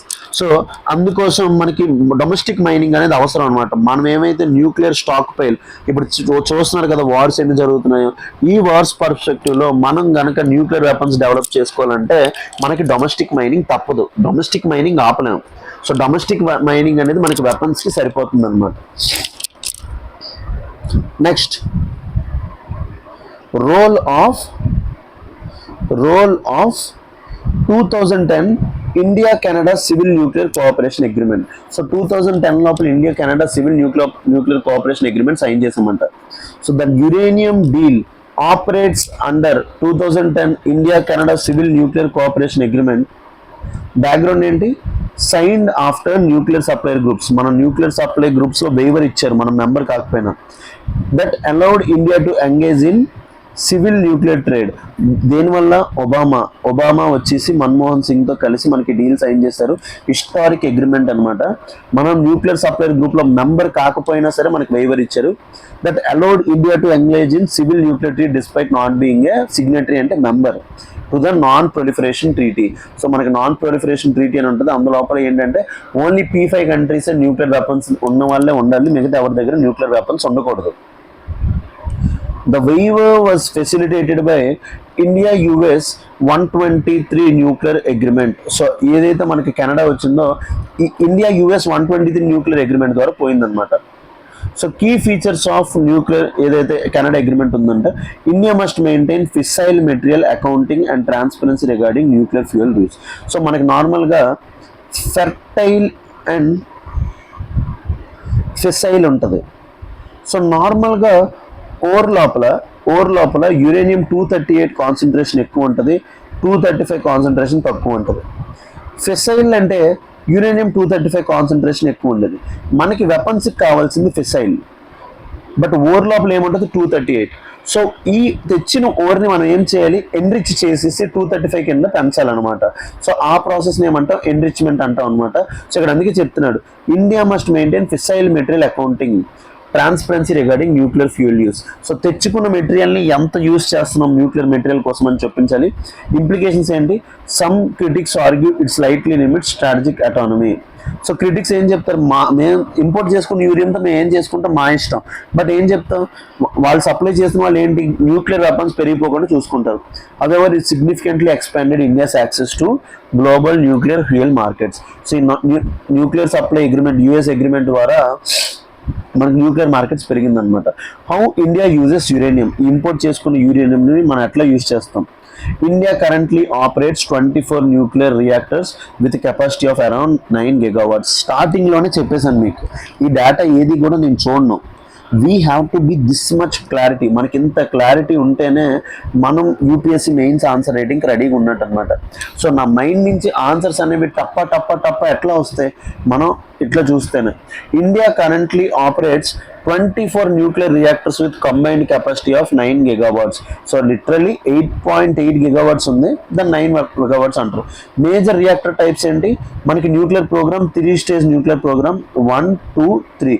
First స్టేజ్లోనే మనం ఎక్కువగా use చేసేది ఏంటంటే uranium, అక్కడ use చేసే reactors pressurised heavy water reactors. Second stage ఇంకా మనం ఇప్పుడే స్టార్ట్ అవుతుంది, ఎక్కడ యూజ్ చేసేది ఫాస్ట్ బ్రేడర్ రియాక్టర్స్ అనమాట. సో ప్రెజరైజ్డ్ హెవీ వాటర్ రియాక్టర్స్ని యూజ్ చేస్తాం. కంట్రిబ్యూషన్ ఏంటి, nuclear energy provides 6 to 7 gigawatts of electricity, రఫ్లీ 3% ఆఫ్ టోటల్ ఎలక్ట్రిసిటీ జనరేషన్. చెప్పా కదా, 1.5 to 3% of total electricity generation. So uses of uranium include electricity generation in nuclear power plants, electricity generation చేయడం. Research reactors such as Dhruva in Trombay, వాటి కోసం. Production of medical isotopes. So medical isotopes ఏంటి, iodine 131 medical isotopes, లేకపోతే technetium 99 అంటారు. ఇంకా advanced scientific research లోపల ఇవి use చేస్తాం అనమాట. సో ఇక్కడ చూడండి, ఇండియాస్ 3 stage న్యూక్లియర్ ప్రోగ్రామ్ కూడా ఉంది. సో మీకు అంతా కూడా నేను ముందే చెప్పేస్తున్నాను, నెక్స్ట్ ఏది వస్తుంది అనేది మనకు సంబంధం లేదు. We have to be ready for everything. So India follows 3 stage nuclear programme, ఎందుకంటే మన దగ్గర వ్యాస్ట్ థోరియం రిజర్వ్స్ ఉన్నాయి. ఈ థోరియం అనేది నార్మల్గా డైరెక్ట్గా న్యూక్లియర్ రియాక్టర్స్లో వేయలేమన్నమాట. సో అందుకు రియాక్షన్ సస్టైన్ చేయడానికి మనకి డాక్టర్ హోమీ బాబా ఎవరైతే ఉన్నారో అతను చేసిన న్యూక్లియర్ స్ట్రాటజీ ప్రోగ్రామ్ అనేది 3 stage న్యూక్లియర్ స్ట్రాటజీ ప్రోగ్రామ్. అందులో స్టేజ్ 1లో ప్రెజరైజ్డ్ హెవీ వాటర్స్ యూజ్ చేస్తాం. న్యాచురల్ యురేనియం 235 ఫ్యూయల్గా ఉంటుంది. ప్లూటోనియం బై ప్రొడక్ట్ కింద వస్తుంది. ఈ ప్లూటోనియం మనం ఎక్కడ యూజ్ చేస్తాం, యూజెస్ మిక్స్డ్ ఆక్సిడ్ ఫ్యూయల్ అనమాట. సో యురేనియం 238తో పాటు ప్లూటోనియం 239 యూజ్ చేస్తాం. సో అందుకే ఇక్కడ ఏమంటాం అంటే వీటిని ఫాస్ట్ బ్రేడర్ రియాక్టర్స్ అంటాం. Produces additional plutonium and uranium, అందుకే వీటికి ఏమంటారు అంటే బ్రేడర్ రియాక్టర్స్ అంటారు. ఇవి కన్జ్యూమ్ చేసే ఫ్యూయల్ కన్నా ఇవి ప్రొడ్యూస్ చేసేవి ఎక్కువ ఉంటాయి అనమాట. సో ఇక్కడ ప్లూటోనియం ప్లస్ యురేనియం 233 వస్తుంది. లాస్ట్కి ఏంటి, స్టేజ్ 3లో thorium based reactors, thorium plus plutonium use చేస్తాం. Produces uranium 233 enabling long term energy security. So డైరెక్ట్గా దీనివల్ల లాంగ్ టర్మ్ ఎనర్జీ సెక్యూరిటీ ఉంటుంది అనమాట. So India possesses 20 to 25% of world thorium reserves, making this strategic important. So ఎందుకు మనం ఈ 3 stage nuclear programme use చేసామంటే, thorium reserves world మొత్తంలో పోల్చుకుంటే మన దగ్గర ఎంత ఉన్నాయంట, 20 to 25%. So 20 to 25% of world's thorium reserves మన దగ్గర ఉన్నాయి. So challenges facing India's nuclear programme. So ఇండియాలో మెయిన్గా ఛాలెంజెస్ ఏంటి, despite its potential programme faces severe hurdles, మెయిన్గా technological delays. So the prototype fast breeder reactor at Kalpakkam has experienced delays. So చెప్పే కదా మనం ఓన్లీ స్టేజ్ 1లో ఉన్నాం. సెకండ్ స్టేజ్ లోపల ఫాస్ట్ బ్రేడర్ రియాక్టర్స్కి ప్రోటోటైప్ తయారు చేసాం, అది అక్కడ కాల్పక్కం లోపల తయారు చేసాం, అది ఇంకా స్టార్ట్ అవ్వలేదు. Cost over runs. Pressurized fast breeder reactor project cost increased from 3,494 crore to 6,800 crores. So uranium ఏవైతే మనం యూస్ చేద్దాం అనుకుంటున్నాం, కాస్ట్ పెరిగిపోతుంది. Slow capacity expansion. Nuclear power contributes only to 3% of electricity. So capacity కూడా బాగా పెరగట్లేదు. Social and environmental cost ఏంటి, మెయిన్గా ఈ యురేనియం అనేది యూజ్ చేయడం వల్ల అదొక రేడియో యాక్టివ్ మెటీరియల్, అందులో వచ్చే byproducts. So land acquisition issues and local products have delayed projects, మెయిన్గా land acquisition issues. Next long technological timelines. Thorium deployment may take 3 to 4 decades after commercial fast breeder reactor operations, possibly around 2060s. So మెయిన్గా thorium based reactors ఎప్పుడు వస్తాయంటే 2060s, అంటే మనం ముసలి వాళ్ళు, నాకు 60 సంవత్సరాలు వచ్చినప్పటికి వస్తుందంట. సో మన పిల్లలే అట్లే ఎంజాయ్ చేస్తారు. So significance of Canada uranium deal, మనం ఇప్పుడు సైన్ చేసుకున్న డీల్ వల్ల బెనిఫిట్ ఏంటి, energy security, ensure stable fuel supply for nuclear reactors. మన న్యూక్లియర్ రియాక్టర్స్కి స్టేబుల్ ఫ్యూయల్ సప్లై ఉంటుంది, reducing dependence on limited domestic uranium. So మన లిమిటెడ్ డొమెస్టిక్ యురేనియం మీద dependence తగ్గుతుంది. Boost to nuclear power expansion, మన nuclear power ఎక్స్పాన్షన్కి help అవుతుంది. Support చెప్పా కదా, ఇందాక చెప్పాం మన టార్గెట్ ఎంత 100 gigawatts, ప్రెసెంట్ ఎంత ఉంది 8.8 gigawatts. So increasing nuclear power capacity to 100 gigawatts. మనం 100 gigawattsకి మన న్యూక్లియర్ పవర్ కెపాసిటీ పెంచుకోవడానికి హెల్ప్ అవుతుంది. Next strengthening strategic partnerships. So deepens India Canada energy cooperation, ఎందుకంటే నిజ్జర్ అనే ఒక సిక్ లీడర్ని చనిపోయిన తర్వాత మనకి కెనడాకి రిలేషన్స్ తగ్గిపోయాయి అనమాట. సో దాని ద్వారా ఇది హెల్ప్ అవుతుంది. And support for advanced reactors, provides fuel for small modular reactors. మన బడ్జెట్ లోపల శాంతి బిల్ మీరు వినే ఉంటారు కదా, సో శాంతి లోపల ప్రైవేట్ పార్టిసిపేషన్ తీసుకొచ్చి స్మాల్ మాడ్యులర్ రియాక్టర్స్ డెవలప్ చేద్దాం అనుకుంటున్నాం. వాటిని డెవలప్ చేయాలంటే ఫ్యూయల్ కావాలి కదా, ఆ ఫ్యూయల్ అనేది దీని ద్వారా హెల్ప్ అవుతుంది. And strategic flexibility, by using imported uranium from civilian reactors, domestic uranium can be used for strategic purpose. So చెప్పా కదా, ఇంపోర్టెడ్ యురేనియంని మనం దేనికి యూజ్ చేయకూడదు, not to use for weapons, అవి ఓన్లీ కూడా డొమెస్టిక్ సివిలియన్ యూస్కే యూజ్ చేయాలి. So domestic uranium ఏదైతే ఉందో దాన్ని మనం దేనికి యూజ్ చేసుకోవచ్చు, వెపన్స్కి యూజ్ చేసుకోవచ్చు అనమాట. న్యూక్లియర్ స్టాక్ పైల్ ఏదైతే ఉందో దాన్ని బిల్డ్ చేసుకోవడానికి యూజ్ చేసుకోవచ్చు. సో అర్థమవుతుంది కదా. And conclusion, the Canada uranium deal strengthens India's energy security, nuclear power expansion and global nuclear integration. While challenges remain in mainly on the technology లేదు, cost లేవు, public acceptance ఎందుకంటే గొడవలు ఎక్కువ ఉంటాయి, ప్రొటెస్ట్ ఉంటాయి, and stable international fuel supplies లేవు. Combined with progress in fast breeder and thorium reactors can help India realise long term goal of sustainable and secure nuclear energy development. So ఇది ఒక standard conclusion. ఇట్లాంటి conclusions రాస్తే మీకు మంచి marks పడిపోతాయి. మీకు uranium గురించి కావాల్సిన మొత్తం 3 స్టేజ్ న్యూక్లియర్ ప్రోగ్రామ్ కూడా ఇక్కడ ఉంది. అంటే నేను సైన్స్ అండ్ టెక్నాలజీ చెప్పట్లేదు కాబట్టి రియాక్షన్స్ చెప్పలేదు, కానీ సైన్స్ అండ్ టెక్నాలజీ అయ్యి ఉంటే రియాక్షన్స్ కూడా చెప్పామండి. అది మీరు క్లాసెస్లో నేర్చుకుంటారు. అర్థమవుతుంది కదా ఎంత డెప్త్ మనం వెళ్తామో ఒక క్లాస్ చెప్తున్నప్పుడు. మీకు కంప్లీట్ 360 degrees పిక్చర్ ఇవ్వడానికి చాలా అంటే చాలా ట్రై చేస్తున్నాం. మీరు దీనికి తగ్గ సపోర్ట్ మీ లైక్స్ షేర్స్ రూపంలో ఇవ్వకపోతే నేను చెప్పే వేస్ట్ ఇందు అనాలిసిస్ ఇంకెవరికైనా అబ్జెప్పిస్తాను. అతనైనా చెప్తారు, అప్పుడు మీకు సరిపోతుంది అనమాట. ఎందుకంటే నేను మీ గురించి ఇంత ఎఫర్ట్ పెట్టేసి నాకు దానికి తగ్గ రిసెప్షన్ రాకపోతే ఐ కాంట్ టేక్ అనమాట. నేను ఎందుకంటే చాలా ఎఫర్ట్ పెడుతున్నాను మీ గురించి. సురేష్ సార్ నన్ను రిక్వెస్ట్ చేసి కూర్చోబెడుతున్నారు. ఏదో ఒక రోజు నన్ను గివప్ ఇచ్చేయమంటాను. ఎందుకంటే నేను ప్రజెంట్ జాబ్ చేస్తాను, అది చేయడం అంటే ఇట్స్ అ టాస్క్. బట్ నేను చేస్తున్నానంటే మీ గురించి ఆలోచించాను. సో యూపీఎస్సీ మెయిన్స్ క్వశ్చన్ చూడండి. How does the India Canada uranium deal strengthen India's energy security and nuclear power programme? So డైరెక్ట్గా ఇలాంటి క్వశ్చన్స్ వచ్చినప్పుడు ఇది current plus static question. So static అనేది న్యూక్లియర్ పవర్ ప్రోగ్రామ్కి సంబంధించి, కరెంట్ ఏంటంటే India Canada uranium deal. So 2027 నుంచి 35 వరకు 10,000 tons ఆఫ్ యురేనియం సప్లై. ఇది మీకు తెలియలేదు అనుకోండి, మీరు ఆన్సర్లో ఎంత సొల్లు కొట్టినా వేస్ట్, మీరు ఎంత ఓవర్ యాక్షన్ చేసినా వేస్ట్. సో అందుకోసమే స్టాటిక్ ప్లస్ కరెంట్ అఫైర్స్ ఉన్నవాడే ర్యాంకు పడతాడు. మీరు అది మాత్రం బాగా గుర్తుపెట్టుకోండి. ఎవరి దగ్గర అయితే కరెంట్ అఫైర్స్ లేవో వీళ్ళందరూ కూడా బ్యాక్ అవుతారు అనమాట. So please consider writing answers. ఇప్పటి నుంచి ఆన్సర్స్ రాయడం స్టార్ట్ చేయండి. మీకు బ్యూటిఫుల్గా ఆన్సర్స్ షేప్ అవుతాయి అనమాట. So it's my kind request. Please follow. మీరు ఫాలో అయితే మీరు చాలా అంటే చాలా బెనిఫిట్ అవుతారు. మీరు ఒక మంచి స్టేజ్కి వెళ్తారు. మీరు ఒక 10 మందికి హెల్ప్ చేసిన వాళ్ళు అవుతారు అనమాట. ఒక 10 మందికి హెల్ప్ చేయడం అంటే ఈజీ కాదు. ఒక 10 మందికి జాబ్ వేయగలరు, ఒక 10 మంది జీవితాలను మార్చగలరు. సో అదంతా జరగాలంటే ఇట్ రిక్వైర్స్ యువర్ ఎఫర్ట్. మీ జనరేషన్స్ మారుతాయి. Write answers. ప్రిలిమ్స్ ఎవడైనా క్వాలిఫై అవుతారు కొంచెం కష్టపడితే, మెయిన్స్ క్వాలిఫై అవ్వడం అంత ఈజీ కాదు. So focus on mains. Prelims is a easy task. So let's get started with the prelims articles.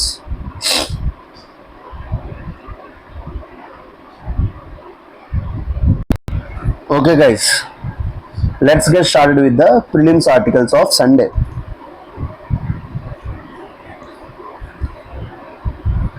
What is the state of environment in India? So what does the Center for Science and Environment report for 2025 say about the pressing challenges? So centre for science and environment report ఏం చెప్పిందంట pressing challenges గురించి చూద్దాం. చాలా important. Environment పర్స్పెక్టివ్స్లో ఇవన్నీ కూడా చాలా అంటే చాలా హెల్ప్ అవుతాయి అన్నమాట.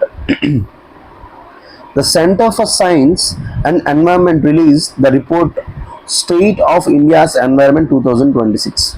ఏంటి? The centre for science and environment release state of India's environment 2026 which provides a comprehensive assessment.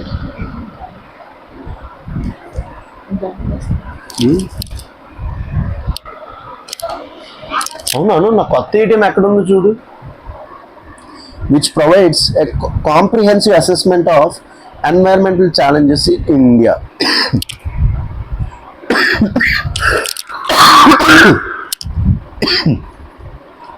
The report highlights issues such as increasing extreme weather events. Extreme weather events అంటే అయితే భారీ ఫ్లడ్స్ పడతాయి, లేకపోతే complete drought,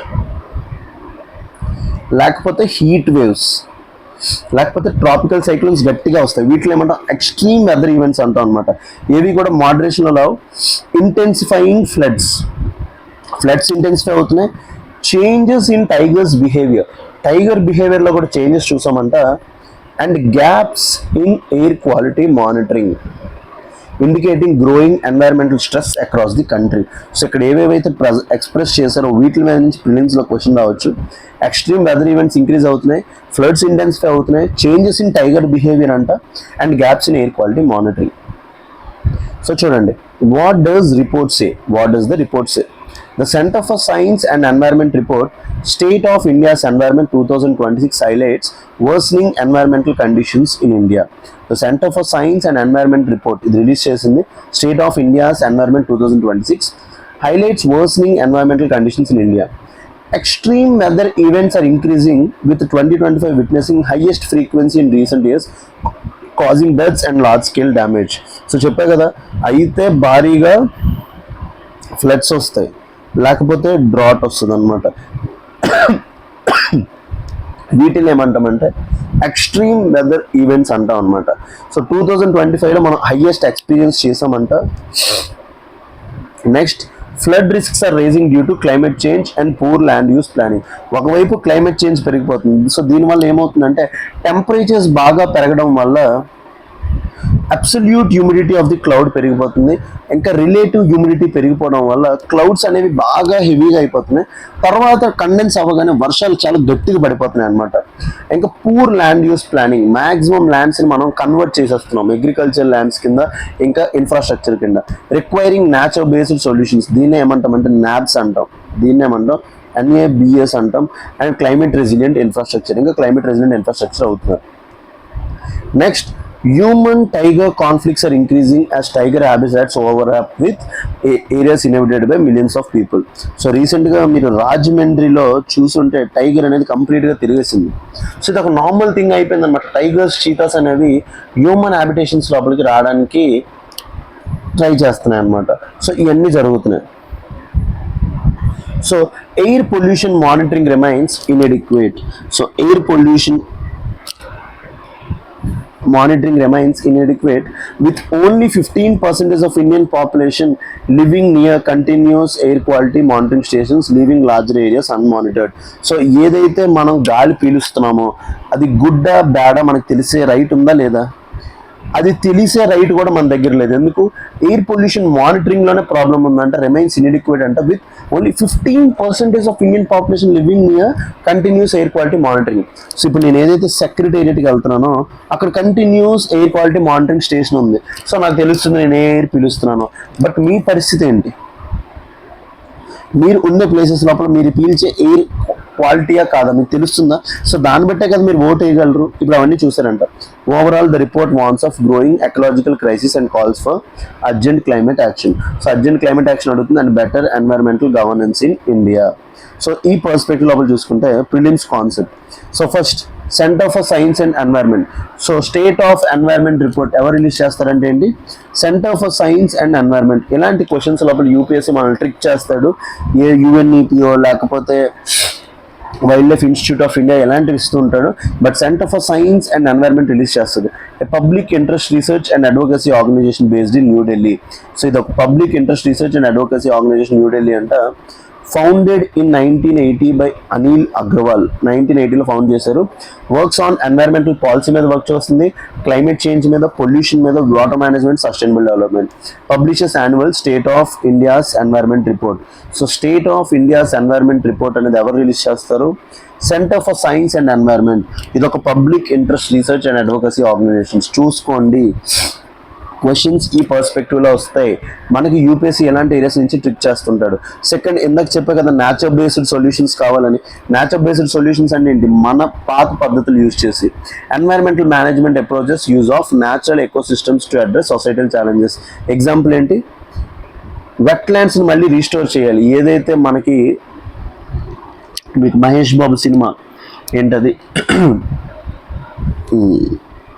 మన famous cinema ఏంటది 2015లో biggest hit అయింది శ్రీమంతుడు movie లోపల చెరువుని మింగేయడం ఏంట్రా అంటారు కదా, సో అట్లా మనం వెట్లాండ్స్ మింగేస్తున్నారు అనమాట. So wetland restoration for flood control, so wetlands restore చేయాలి. Mangrove restoration for coastal protection, so mangroves restore చేయాలి. And urban forest to reduce heat islands, ఇప్పుడు అర్బన్ ఏరియాస్ అనేవి ఒక హీట్ ఐలాండ్స్ లాగా అయిపోయి అనమాట. So promoted by IUCN and UNEP. So ఇది ఎవరు ప్రమోట్ చేస్తున్నారు? IUCN and United Nations Environment Programme. So air quality monitoring, so air quality monitoring లోపల devices that measure such as PM 2.5 10, వీటి వల్ల మనకి లంగ్స్ డిసీజెస్ వస్తాయి. ఇంకా సల్ఫర్ డైఆక్సైడ్, నైట్రోజన్ డైఆక్సైడ్, వీటి వల్ల మనకి యాసిడ్ రైన్స్ కాజ్ అవుతాయి. కార్బన్ మోనాక్సైడ్ ఎక్కువ పీలిస్తే చనిపోయే ఛాన్సెస్ ఎక్కువ ఉంటాయి. And ozone, ground level ozone అనేది ఒక గ్రీన్ హౌస్ గ్యాస్ కింద యాక్ట్ చేస్తుంది. సో ఇవన్నీ కూడా మనకి మెజర్ చేసేవి కావాలన్నమాట. In India monitoring is done through National Air quality Monitoring Programme. So PM 2.5, PM 10 అంటే ఏంటి? Particulate matter, refers to tiny particles, చాలా చిన్నవి మన కంటికి కనబడదు అనమాట. PM 10 అంటే diameter less than 10 micrometres can enter respiratory tract. దానికంటే చిన్నది ఏంటి? PM 2.5, diameter less than 2.5 micrometres, penetrates deep into lungs and bloodstream, మన లంగ్స్ అండ్ బ్లడ్ స్ట్రీమ్ లోకి వెళ్ళిపోతుంది. ఇది మైక్రో ప్లాస్టిక్స్ ని తీసుకెళ్ళిపోతుంది. రీసెంట్ గా ఒక పేషెంట్ హార్ట్ లో మైక్రో ప్లాస్టిక్ కనబడింది అనమాట. Considered more dangerous to human health, ఇది ఒక more dangerous to human health ని చూస్తాం అనమాట. సో విత్ రెఫరెన్స్, క్వశ్చన్ చూడండి, with reference to state of India's environment 2026 report released by centre for science and environment. So centre for science and environment release చేసిన ఈ report consider the following statements అంటున్నాడు అనమాట. Consider the following statements అంటున్నాడు. So చూద్దాం రండి. So first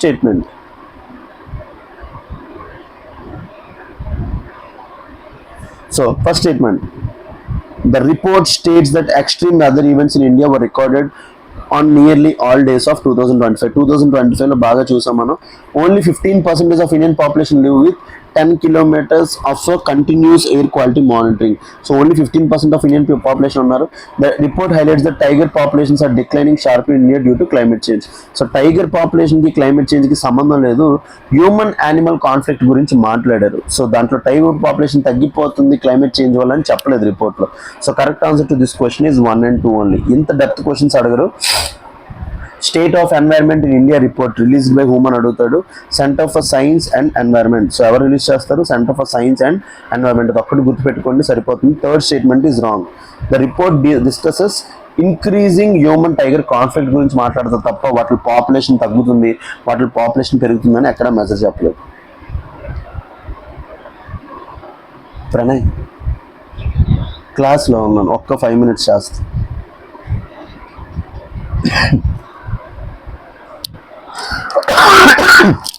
next second article, pyramids of plastic in earth's future, first study of its kind. ఏంటి pyramids of plastic చూద్దాం రండి.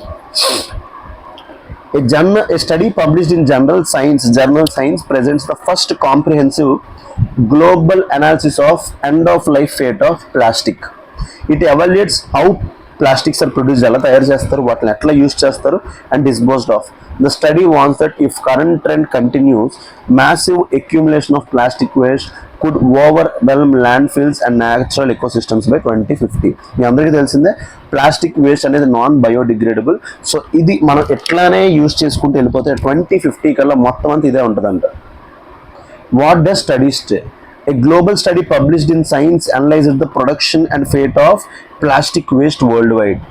Around 8,300 million tons of plastics have been produced so far, generating about 6,300 million tons of waste.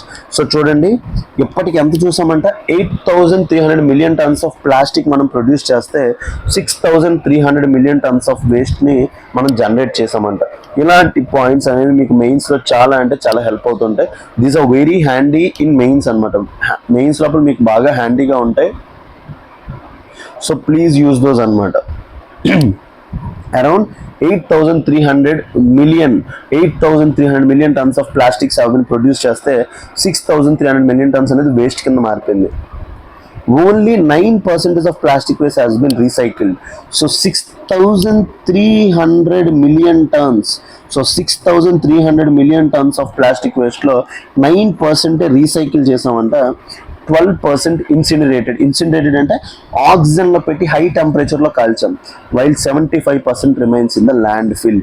ఈ రెండు data పెట్టుకోండి plastic గురించి చాలు. ఇంత మంచి డేటా ప్లాస్టిక్ గురించి ఎక్కడా దొరకదు. So plastic production has grown rapidly since 1950. So plastic production అనేది 1950s నుంచి బాగా పెరిగిపోయింది, increasing from 2 million tons to 380 million tons by 2015. So if current trend continues, ఒకవేళ ఇప్పుడున్న ట్రెండ్ కరెంట్గా కంటిన్యూ అయితే massive accumulations of plastic waste could overwhelm landfills and ecosystems by 2050. So first plastic గురించి తెలుసుకుందాం. Plastic అంటే ఏంటి? Synthetic polymer. ఇది ఒక synthetic polymer. Plastics are synthetic organic polymers made mainly from petroleum and natural gas. So ఇప్పుడు చూసారు కదా, straight of హార్మోన్స్లో గొడవ అవుతుంది. మనం ప్లాస్టిక్ తయారు చేయాలని మనకి ఏం కావాలి? Petroleum, natural gas. So key properties ఏంటి? లైట్ వెయిట్ ఉంటుంది plastic, durable, flexible and resistant to degradation. Degrade అవ్వదు, అందుకే దానివల్ల ప్రాబ్లమ్స్. లైట్ వెయిట్ ఉంటుంది, డ్యూరబుల్.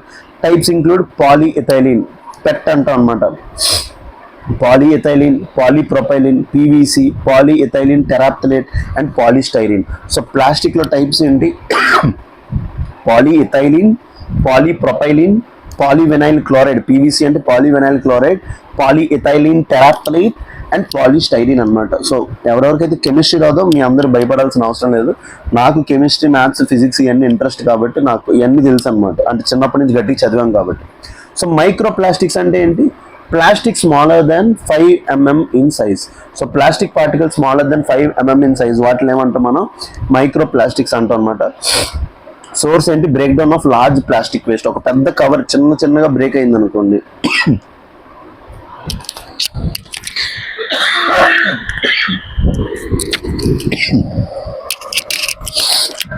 పెద్ద కవర్ చిన్నగా బ్రేక్ అయింది అనుకోండి, దాన్ని మైక్రో ప్లాస్టిక్ అంటాం. మైక్రో బీడ్స్ ఇన్ కాస్మెటిక్స్ లోపల ఉంటాయి, మీరు అమ్మాయిలు వాడతారు కదా, ఈ క్రీమ్స్ లోపల వాటి లోపల ఉంటాయి. ఇంకా సింథటిక్ టెక్స్టైల్ ఫైబర్స్ అనమాట. ఫౌండ్ ఇన్ ఓషన్స్, సాయిల్ అన్నిటి లోపల కూడా ఉంటాయి. చెప్పా కదా, రీసెంట్గా హ్యూమన్ హార్ట్ లోపల కూడా దొరికింది. Next incineration. చెప్పా కదా 9% అనేది రీసైకిల్ అయితే 12% ఏం చేసాం? ఇన్సినరేట్ చేసాం. ఇన్సినరేషన్ అంటే ఏంటి? Waste treatment process involving burning waste at high temperatures in the presence of oxygen. గుర్తుపెట్టుకోండి, పైరాలసిస్ అని ఉంటుంది, ఇది absence ఆఫ్ ఆక్సిజన్. ఇది incineration, present of oxygen, reduces waste volume but May produce toxic emissions if not properly controlled. So దీని మీద చూడండి, prelims question. With reference to global plastic production and waste management, consider the following statement. The majority of plastic waste generated globally is recycled. No, only 9% recycled. 75% went into waste. So first statement is wrong. Guttupetukondi. Plastic waste production increased from 2 million tons to 380 million tons by 2050, right? Incineration accounts for larger share of plastic waste disposal than landfilling. So చెప్పే కదా, 9% recycling, 12% incineration, 75% landfill. So first place లోపల landfill ఉంటే second place లోపల incineration ఉంది. So third statement is also wrong. So which of the following statements is are correct అంటే only 2 is right. Correct answer is only A. ఎప్పుడైతే మనం ఎంత డెప్త్లో చదువుతామో, ఈ డెప్త్లో చదివితేనే మనకు హెల్ప్ అవుతుంది, లేకపోతే హెల్ప్ అవుతుంది. 9% రీసైకిల్ అవుతుంది. గుర్తుపెట్టుకోండి, ఇన్సినరేషన్లో ఎంత అవుతుంది? 12% అవుతుంది. నేను ఎందుకు ఈ డేటా మీద ఎంత ఫోర్స్ చేస్తానంటే, ఈ డేటాని మీరు ఎక్కడ పడితే అక్కడ యూజ్ చేసుకోవచ్చు, చాలా అంటే చాలా హెల్ప్ అవుతుంది. So next, on backlash government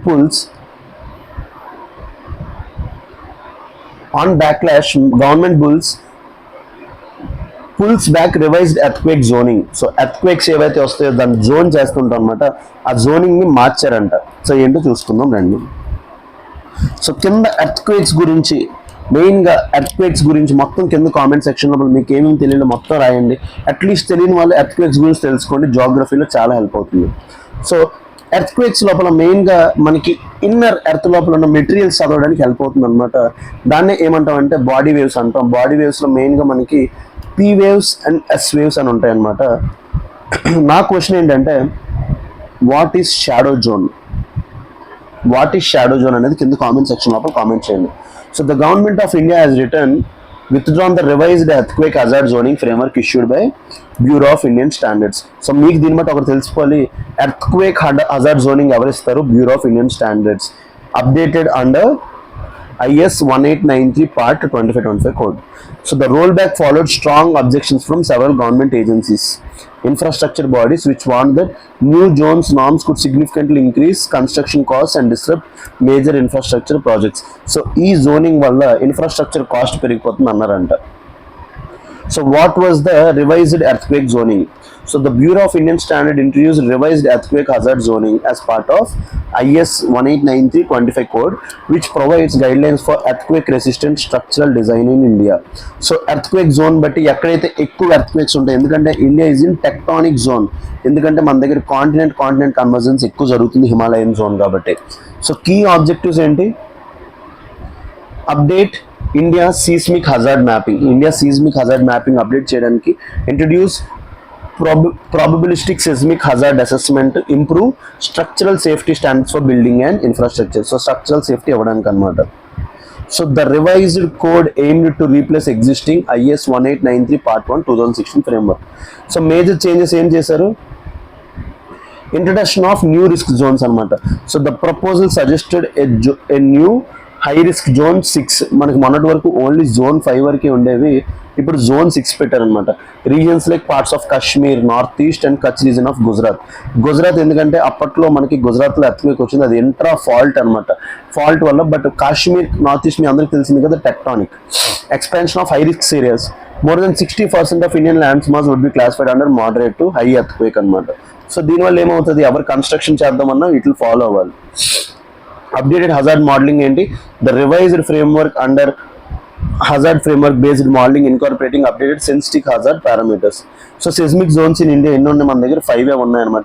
India is divided into 4 seismic zones, ఎందుకంటే ఫస్ట్ జోన్ 1 అనేది ఎక్కడ లేదు, స్టేబుల్ జోన్ ఎక్కడ లేదు. జోన్ 2 అనేది low damage risk, zone 3 moderate, zone 4 severe, zone 5 very severe damage అనమాట. ఇప్పుడు జోన్ కోడ్ ఇంట్రడ్యూస్ చేశారు, zone 6. So 1893 code, Indian standard code for earthquake. ఎవరు ఇష్యూ చేస్తారు? Bureau of Indian standards. So ఇప్పుడు bureau of Indian standards గురించి తెలుసుకుందాం. ఇక్కడ నుంచి క్వశ్చన్ రావచ్చు.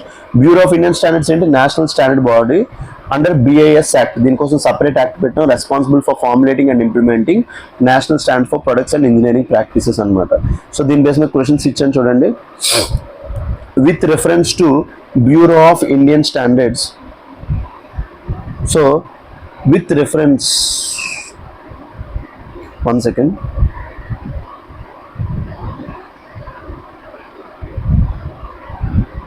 So with reference to Bureau of Indian Standards, consider the following statements. It is national standards body of India for formulating standards of products and engineering practices. So 2016 లో separate గా act pass చేసాం, main గా products కి, engineering products కి. First statement is right. Second statement, it functions under ministry of consumer affairs, food and public distribution. ఇది direct గా right, ఇందు లోపల ఇవ్వకపోయినా సరే ministry of consumer affairs, food and public distribution కింద work చేస్తుంది అనమాట. Correct answer to this question is both 1 and 2. So bureau of Indian standards మీద కూడా క్వశ్చన్ వచ్చే ఛాన్స్ ఉంది. So as part of Sundays analysis మనం ఎర్త్క్వేక్ జోనింగ్ గురించి మాట్లాడుకున్నాం. సో షాడో జోన్స్ గురించి, ఎర్త్క్వేక్స్ గురించి రాయండి.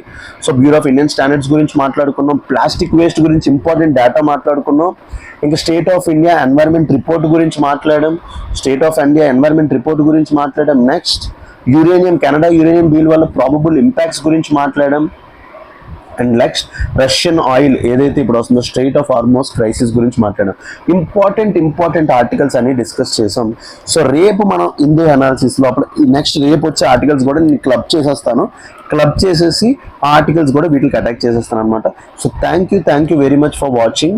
సో మీరు రేపు ఎలాగో వీడియో ఉంటుంది కాబట్టి క్లైమాక్స్ లోపల ఎలాగో థ్యాంక్ యూ చెప్తాను. సో ఈ 5 ఆర్టికల్సే కాదు, నెక్స్ట్ ఆర్టికల్స్ కూడా దీనికి అటాచ్ చేసి ఉంటాను. So thank you very much. Okay guys, let's get started with the articles from Monday's Hindu analysis. So Monday articles ఈ 4 డిస్కస్ చేయబోతున్నాం. NCB bus pan India drug network team Kalki arrest 2 top operators. ఏంటి ఈ articles అనేవి చూద్దాం. So narcotic control bureau dismantle a pan Indian dark net based drug distribution network. ఇక్కడ ఒక term use చేసాడు, dark net. So నార్మల్గా మనకి కనిపించే వెబ్ ఏదైతే ఉంటుందో మీకు గూగుల్లో సెర్చ్ చేస్తారో అది సర్ఫేస్ నెట్ అనమాట. అది మనందరికీ visible. But some part of internet that is not visible to us that is dark net అనమాట. Drug distribution network called team కల్కి, ఈ టీమ్ కల్కి అనేది పట్టుకుందనమాట. So the network had been operating since January 2025. సో జనవరి 2025 నుంచి ఈ డ్రగ్ నెట్వర్క్ టీమ్ కల్కి అనేది ఆపరేట్ అవుతుంది using encrypted communication platforms. So cryptocurrency payments, వాళ్ళు పేమెంట్స్ అనేవి క్రిప్టో కరెన్సీలో యూజ్ చేస్తున్నారు. And courier services to distribute drug across India. So 2 main operators Anurag Thakur and Vikas Rathi were arrested అనమాట. So this is the context of the article. So team కలికి ఇవేవి అడగరు అనమాట. సో నార్కోటిక్ కంట్రోల్ బ్యూరో ఏదైతే ఉందో దాని గురించి క్వశ్చన్ వచ్చే ఛాన్స్ ఉంది యూపీఎస్సీ ప్రిలిమ్స్ లో. From that point of view we will see. Okay, Narcotics Control Bureau. What is Narcotic Control Bureau? It is apex drug law enforcement agency in India. So మన India లోపల law enforcement agency related to drugs ఏవైతే narcotic substances and psychotropic substances ఏవైతే ఉంటాయో వీటి గురించి deal చేయడానికి మన దగ్గర ఉన్న అపెక్స్ బాడీ ఏదైతే ఉందో narcotics control bureau, established under NDPS act అంటారు కదా, ద మోస్ట్ డేంజరస్ యాక్ట్. దీని కింద బుక్ అయితే బర్డెన్ ఆఫ్ ప్రూఫ్ అనేది అక్యూజ్డ్ మీదకి షిఫ్ట్ అవుతుంది. సో మనం ప్రూవ్ చేసుకోవాలి మనం తప్పు చేయలేదని.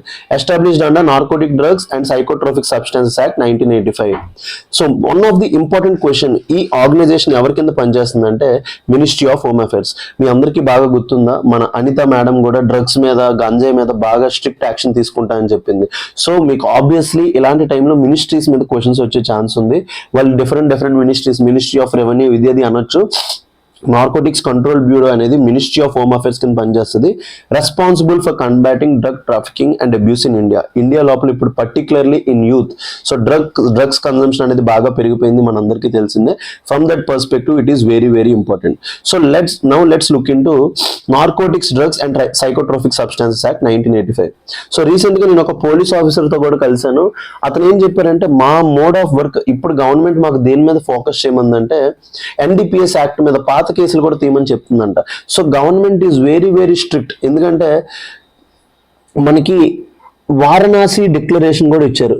వారణాసి డిక్లరేషన్ లోపల కూడా మినిస్ట్రీ ఆఫ్ యూత్ ఎవరైతే ఉన్నారో అతను కూడా డ్రగ్స్ ఏదైతే ఉందో ఇండియా లోపల ఆపాలి అని చెప్పారనమాట. సో ఇవన్నీ పర్స్పెక్టివ్స్ లోపల కూడా చాలా ఇంపార్టెంట్ ఈ యాక్ట్ అనేది. The main law in India regulating narcotic drugs and psychotropic substances. So narcotic drugs ఇంకా సైకోట్రోఫిక్ సబ్స్టాన్సెస్ ఏదైతే ఇవి కన్జ్యూమ్ చేసి వీళ్ళు కిక్ పొందుతారో ఈ సబ్స్టాన్సెస్ అన్ని కూడా ఇండియాలో బ్యాన్ అయి ఉంటుంది అనమాట. దానికి సంబంధించి ప్రీమియర్ యాక్ట్ ఇది. ఇట్ ప్రొహిబిట్స్, ఏమేమి ప్రొహిబిట్ చేస్తుందంటే ప్రొడక్షన్ చేయకూడదు, పొసెషన్ చేయకూడదు, అంటే మన చేతిలో ఉండకూడదు, సేల్ చేయకూడదు, మనం ఎవరికి అమ్మకూడదు, ఎవరి దగ్గర కొనకూడదు కూడా. కాబట్టి ట్రాన్స్పోర్ట్ ఎవరైనా ఇచ్చి ఈ ప్యాకెట్ ఏదో జొమాటో డెలివరీ లాగా ఇచ్చేయమంటే ట్రాన్స్పోర్ట్ చేయకూడదు, కన్జ్యూమ్ కూడా చేయకూడదు of narcotic drugs except for medical and scientific purpose. So నార్మల్గా మనకి అనస్థీషియా ఇలాంటివి ఇచ్చినప్పుడు మనకి డ్రగ్స్ ఇవ్వాలన్నమాట. ఓన్లీ మెడికల్ అండ్ సైంటిఫిక్ పర్పస్లో మాత్రమే దాన్ని యూజ్ చేయాలన్నమాట. So provides strict punishment including imprisonment and fines అనమాట. చాలా స్ట్రిక్ట్ పనిష్మెంట్ ఉంటుంది. సో ఇంకొక టర్మ్ యూజ్ చేసాం డార్క్ నెట్ అన్నాం అనమాట. Dark net or dark web. So a part of internet. నార్మల్గా మీరు ఇప్పుడు గూగుల్లోకి వెళ్ళి సెర్చ్ చేస్తారు what is Virat Kohli's birthday, what is the age of Rohit Sharma, లేకపోతే మీకు యూపీఎస్సీకి కావాల్సిన మెటీరియల్స్, వాట్ ఈస్ ఎవ్రీథింగ్, మీరు ప్రతిదీ సెర్చ్ చేయగానే మీకు గూగుల్లో సర్ఫేస్ మీద కనబడుతుంది అనమాట. మీకు సర్ఫేస్ మీద కనబడేది అంతా సర్ఫేస్ నెట్ అంటాం. But dark web, dark net అనేది ఇంటర్నెట్ లోపల అన్విజిబుల్ పార్ట్. అది మనం డైరెక్ట్ గా వెళ్ళి యాక్సెస్ చేయలేం. అది చెప్పినట్టు the part of internet that cannot be access through regular search engines. So మన రెగ్యులర్ సర్చ్ ఇంజిన్స్ అంటే ఏంటి, గూగుల్, యాహూ ఇవన్నీ ఉంటాయి కదా, వీటితో యాక్సెస్ చేయలేమన్నమాట. Requires special software such as Tor. So Tor అనేది ఉంటుంది అనమాట, ఆనియన్ రోటర్ అంటాం అనమాట. ఇది యూజ్ చేసి మనం డార్క్ నెట్ ని యాక్సెస్ చేయగలం. మీరు అందరూ నాకు తెలిసి నాని హిట్ 3 మూవీ చూసే ఉంటారు. హిట్ 3 మూవీ లోపల వాళ్ళు కూడా డార్క్ నెట్ యూజ్ చేస్తారు అనమాట. Often used for anonymous communication and illegal market places. So illegal activities, arms sale కానీ లేకపోతే ఈ డ్రగ్స్ కానీ ఇవన్నీ కూడా అక్కడే అమ్ముతూ ఉంటారు అనమాట. సో ఇంపార్టెంట్ డ్రగ్స్ చూడండి, LSD అంటే ఏంటి, lysergic acid diethylamide. LSD అనేది ఒక ఫేమస్ డ్రగ్ అనమాట. A synthetic hallucinating drug that alters perception and mood. So normal గా సినిమాల్లో చూపిస్తుంటారు కదా, డ్రగ్స్ కన్జ్యూమ్ చేయగానే హీరోలు అందరూ ఏదో ఒక లోకంలోకి వెళ్ళిపోయినట్టు కనిపిస్తుంటది. సో ఈ LSD ఆ డ్రగ్ అనమాట. Usually sold in small paper blotters soaked with the drug అనమాట. డ్రగ్ ని పేపర్ లోపల కలిపేసి ఇస్తారనమాట. So classified as psychotropic substances under NDPS act. Next MDMA, next ఇంకో దాని గురించి మాట్లాడుతున్నాడు ఎండిఎంఏ. ఇది కూడా మోస్ట్, దీన్నే ఏమంటామంటే ఎక్స్టసీ అంటాం అనమాట. ఎక్స్టసీ అంటాం, ఇది కూడా most dangerous drug. A synthetic psychoactive drug known as ecstasy or Molly. మార్కెట్లో దాన్ని మోలీ అని కూడా పిలుస్తుంటారు. Acts as a stimulant or hallucination affecting mood and energy levels అనమాట. ఇది కన్జ్యూమ్ చేసిన తర్వాత బీస్ట్ లాగా అయిపోతారు అనేసి అంటారు అనమాట. Also regulated under NDPS act. So these are some of the substances that are in news which might be asked in your exam. So with reference to narcotic substances, narcotic control bureau consider the following substances. It was established under narcotic drugs and psychotropic substances act. Direct గా అదే కదా, narcotic drugs and psychotropic substances act ద్వారా establish చేసాం. ఇది ఒక statutory body. It functions under ministry of home affairs. ఇందాకే మాట్లాడడం, ministry of home affairs అనేది దీన్ని రెగ్యులేట్ చేస్తుంది. So correct answer to this question is both 1 and 2. Next, motion to remove speaker sets stage for stormy session. So speaker ని remove చేయడానికి plan చేశారనమాట. Guys మీరు అందరూ జాగ్రత్తగా గుర్తుపెట్టుకోండి. Once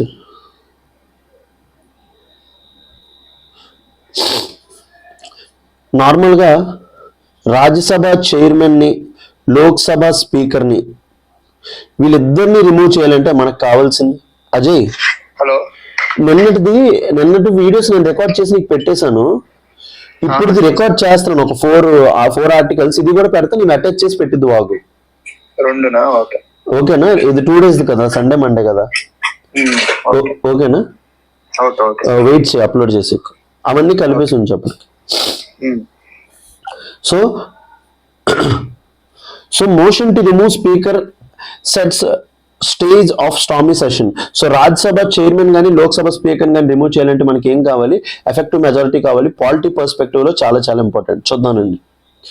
Opposition parties have moved motion of removal against Lok Sabha Speaker. ఇప్పుడు present Lok Sabha Speaker ఎవరు? Om Birla, ahead of resumption of parliamentary budget sessions. So normal గా బడ్జెట్ సెషన్ తెలిసిందే కదా. ఫస్ట్ బడ్జెట్ ఇంట్రడ్యూస్ చేసిన తర్వాత ఒక 4 weeks సస్పెండ్ అవుతుంది session. ఎందుకంటే ఆ టైం లోపల department related standing committees DRSCs 24 DRSCs ఉన్నాయి కదా. ఈ 24 DRSCs అనేవి డిస్కస్ చేస్తాయి ఆ బిల్స్, ఏవైతే ప్రపోజల్స్ ఉన్నాయో. తర్వాత మళ్ళీ వస్తుంది అనమాట, ఎందుకంటే మనకి అప్రోప్రియేషన్ బిల్ ని యాక్ట్ కింద పాస్ చేయాలి కాబట్టి. The motion signed by 118 opposition MPs. 118 opposition MPs sign చేశారంట. Alleges that speaker fail to maintain impartiality. Allegation ఏంటి? స్పీకర్ అనేవాడు ఒక న్యూట్రల్ ఎంటిటీ కింద యాక్ట్ చేయాలి, అతను ఇంపార్షియల్ గా ఉండలేపాడంట. Although such motions are rare, the rulings alliance majority means the motion is unlikely to succeed. Obviously ruling కే support ఉంది. సో కాన్స్టిట్యూషనల్ ప్రొవిజన్స్ మనకి ఇంపార్టెంట్ ఏంటి? Constitutional provisions for the removal of speaker. So the removal of speaker is governed by article 94C of the constitution. So UPSC ఇలాంటి questions ని pick చేసుకుంటూ ఉంటాడు. చాలా చాలా ఇంపార్టెంట్, గుర్తుపెట్టుకోండి. The removal of speaker, Lok Sabha speaker కి article ఏంటి? 94 sub clause 3. Very very important, keep it in your mind.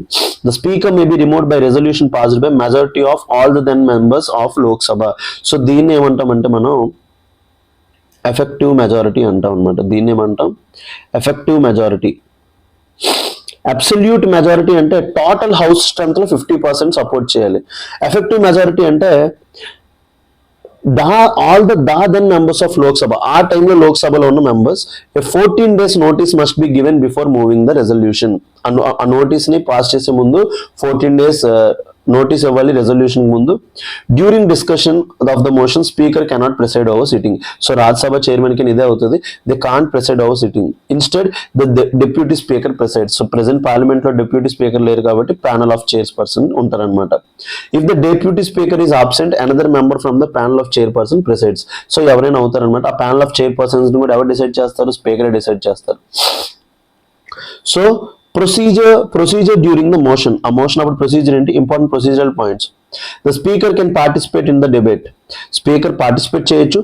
Speaker can vote in first instance. Normal గా స్పీకర్ అనేవాడు నార్మల్ టైమ్స్ లో ఓట్ చేయరు. ఎప్పుడైతే టై అవుతుందో అప్పుడే స్పీకర్ కి ఏముంటుంది? కాస్టింగ్ ఓట్ ఉంటుంది. అది నార్మల్ సిచ్యువేషన్. బట్ స్పీకర్ యొక్క రిమూవల్ వచ్చినప్పుడు అతను ఒక మెంబర్ ఆఫ్ ది హౌస్ కింద యాక్ట్ చేస్తారు. ఎందుకంటే అతను ప్రిసైడ్ చేయరు కదా సెషన్ ని. ఆ టైంలో అతను ఓట్ చేయొచ్చు, can vote at first instance. The presiding officer during the debate will be another designated member. So obviously deputy speaker. In this case, BJP MP Jagdambika Pal may preside if the deputy speaker is absent. ఒకవేళ deputy speaker absent అయితే BJP MP Jagdambika Pal అనే వాళ్ళు preside అవుతారంట. Members in Lok Sabha for the motion to pass it must secure majority support of all the members present and voting. ఏంటి current total strength అంతా 543, ఎందుకంటే present normal sanction strength 550, but present ఉన్న వాళ్ళంతా 543. NDA strength 335, Indian bloc strength 230 అనమాట. So ఇది pass అవ్వాలంటే minimum 50% కావాలన్నమాట. Since the opposition lacks the requirement the motion is expected to fail అనమాట. Historical instances motions to remove a Lok Sabha speaker are rare but not unprecedented. ఇప్పటివరకు ఒకసారి జరిగింది, గుర్తుపెట్టుకోండి.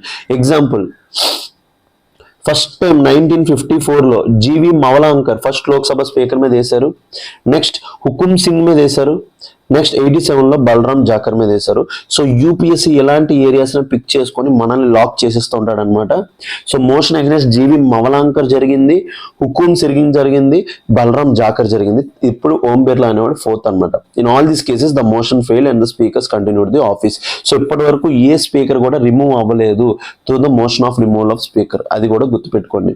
Very very important from the perspective of exam. So చూద్దాం. With reference to the removal of speaker of Lok Sabha consider the following statement. The speaker can be removed by resolution passed by a majority of all the then members of Lok Sabha. అంతే కదా, దాన్ని effective majority అంటాం. The speaker cannot preside over the sitting of the house during the discussion of his removal. So అతని బదులు ఎవరు ప్రెసైడ్ చేస్తారు? Deputy speaker. Deputy speaker లేకపోతే ప్యానల్ ఆఫ్ చైర్పర్సన్. ఆ టైంలో స్పీకర్కి ఏముంటుంది? Vote at first instance. So vote at first instance, అతను ఓట్ వేసే హక్కు అతనికి ఉంటుంది. నార్మల్ టైంలో అతనికి ఉండదు, అతనికి కాస్టింగ్ ఉంటుంది. So correct answer to this question is both 1 and 2. So ఇంత సింపుల్ గా పాలిటింగ్ చేసుకుంటూ వెళ్ళొచ్చు when we have complete command over subject అనమాట. So in Finland children glide to school over the frozen Baltic sea. So Baltic sea frozen అయిందంట, దాని మీద నుంచి ఫిన్లాండ్ లో పిల్లలు అనేవాళ్ళు స్కూల్స్కి వెళ్తున్నారంట. సో చూద్దామండి. In Finland's Pargas archipelago unusual thick ice on the Baltic Sea has forced ferry operators to replace regular boats with hovercraft to transport children to school అనమాట. సో నార్మల్గా బాల్టిక్ సీ మీద అన్యూజువల్గా ఐస్ వచ్చిందంట, దానివల్ల ferry operators ఎవరైతే ఉన్నారో regular boats దేంతో replace చేశారంటే hovercraft to transport children to school. So the hovercraft can be travel over frozen sea surfaces అనమాట. సో ఈ ఓవర్ క్రాఫ్ట్స్ యూజ్ చేసి ఫ్రోజన్ సీ సర్ఫేసెస్ మీద వెళ్ళొచ్చు. చూడండి, ఓవర్ క్రాఫ్ట్ అంటే ఇక్కడ ఇమేజ్ లో ఉంది కదా, దీన్ని ఏమంటామంటే ఓవర్ క్రాఫ్ట్ అంటాం అనమాట. యూపీఎస్సీలో ఏం అడుగుతాడో తెలీదు. You have to have knowledge over everything. So ఇవన్నీ కూడా మీరు ఒక బర్డెన్ లా కాకుండా see this as an opportunity to learn the world. ప్రపంచంలో ఏం జరుగుతుంది అంత ప్రతిదీ తెలుసుకోవడానికి ట్రై చేయండి.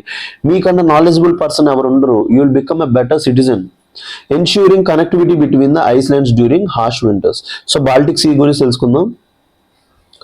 So Baltic Sea is a semi-enclosed inland sea of Atlantic Ocean located in northern Europe. So Baltic nations అంటారు కదా, అదొక semi-enclosed inland sea అన్నమాట, అట్లాంటిక్ ఓషన్ లో ఉంటుంది. It lies between Scandinavian Peninsula and mainland Europe, stretching from South Denmark towards Arctic Circle. So Scandinavian Peninsula నుంచి mainland Europe వరకు ఉంటుందన్నమాట, మధ్యలో ఉంటుంది. Stretching from south Denmark towards Arctic circle. South Denmark నుంచి Arctic circle వైపు ఉంటుంది. Major sub regions includes gulf of Bothnia. ఇక్కడ ఏముంటుంది? గల్ఫ్ ఆఫ్ బోత్నియా ఉంటుంది, గల్ఫ్ ఆఫ్ ఫిన్లాండ్ ఉంటుంది, గల్ఫ్ ఆఫ్ రీగా ఉంటుంది, అండ్ బాల్టిక్ ప్రాపర్ ఉంటుంది అనమాట. ఇక్కడ ఏముంటుంది? Baltic proper. So Baltic sea యొక్క మెయిన్ ఇంపార్టెన్స్ ఏంటి? It connects North Sea through the Danish strait. So మెయిన్గా ఇప్పుడు ఎందుకంటే నార్త్ సీలోనే మనకి బ్రెంట్ క్రూడ్ ఉంటుంది. బ్రెంట్ క్రూడ్ ప్రైజెస్ పెరిగాయి కాబట్టి క్వశ్చన్ ఇక్కడ రావచ్చు. It connects North Sea through the Danish straits అనమాట. నార్త్ సీని డానిష్ స్ట్రైట్స్ కనెక్ట్ చేస్తుంది. It is considered the largest brackish water body in the world due to significant fresh water inflow from 60 rivers including Neva river అనమాట. So largest brackish water body అంటారు అనమాట. Brackish water అంటే salty కాదు, middle లో ఉంటుంది అనమాట. The sea formed around 10,000 to 15,000 years before last ice age. So last ice age కి 10,000 15,000 years ముందు ఇది ఫామ్ అయింది. So countries bordering Baltic sea. So countries ఏవే బార్డర్ చేస్తున్నాయి? Sweden, Finland, Denmark. సో అక్కడ గుర్తుపెట్టుకోండి, నార్వే లేదు. No Norway. దాన్ని మనం నార్మల్గా నో స్వీట్ ఫిన్ అంటాం కాబట్టి నార్వే ఉండదు. Sweden, Finland, Denmark, Germany, Poland, Russia, Estonia, Latvia, Lithuania, మొత్తం ఈస్టర్న్ సైడ్ ఉంటుంది అనమాట. The largest island in Baltic sea is Gotland అంట. సో బాల్టిక్ సీ లోపల లార్జెస్ట్ ఐలాండ్ ఏంటి? గాట్లాండ్. బాల్టిక్ సీ గురించి మొత్తం చెప్పేసాను మీకు. Environmental issues include harmful algal blooms అనమాట. ఇంకా ఎక్కువగా న్యూట్రియంట్స్ ఎక్కువగా యాడ్ అయిపోవడం వల్ల ఇది జరుగుతుంటుంది. సో హోవర్ క్రాఫ్ట్ అంటే ఏంటి? A vehicle that travels over ice, water, mud or land or cushion of air created by powerful fans used in marshy areas, shallow waters and icy regions. Hovercrafts అక్కడ ఎక్కువగా use చేస్తూ ఉంటాం. So prelims question,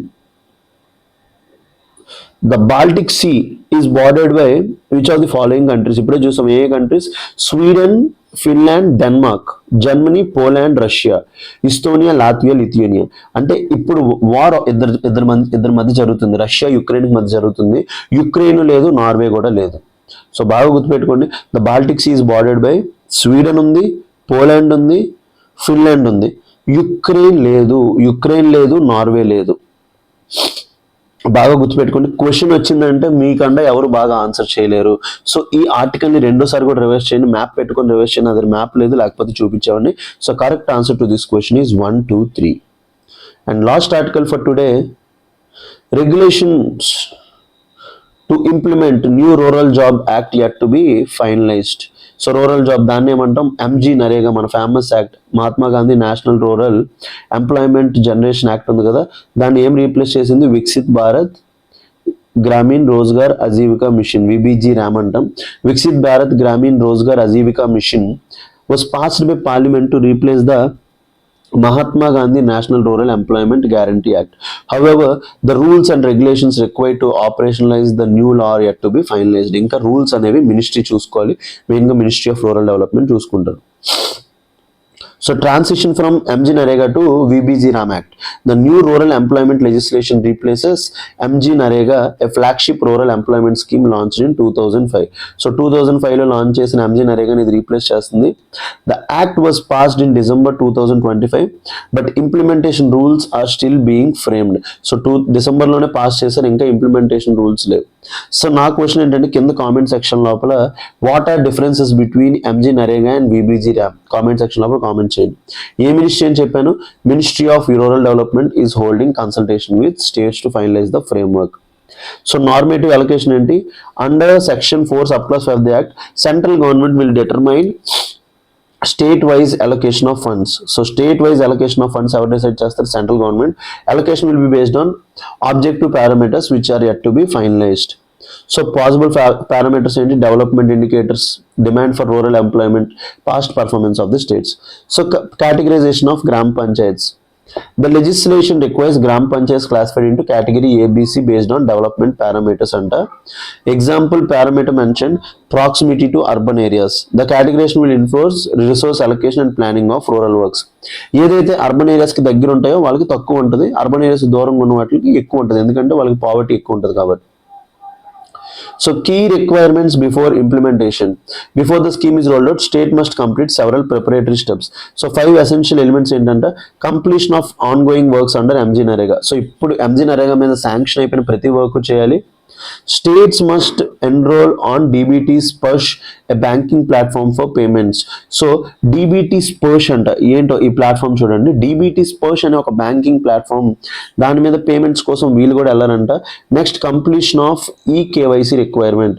so eKYC requirements కూడా చేయాలి for of the MG Narega job cards. And state must adopt Yukt Dhara అనేది చాలా చాలా important. ఎన్నిసార్లు ఎకనామిక్ సర్వేలో మెన్షన్ చేశారు నాకే తెలీదు. A geospatial planning portal used for preparing Viksit Gram Panchayat plan అనమాట.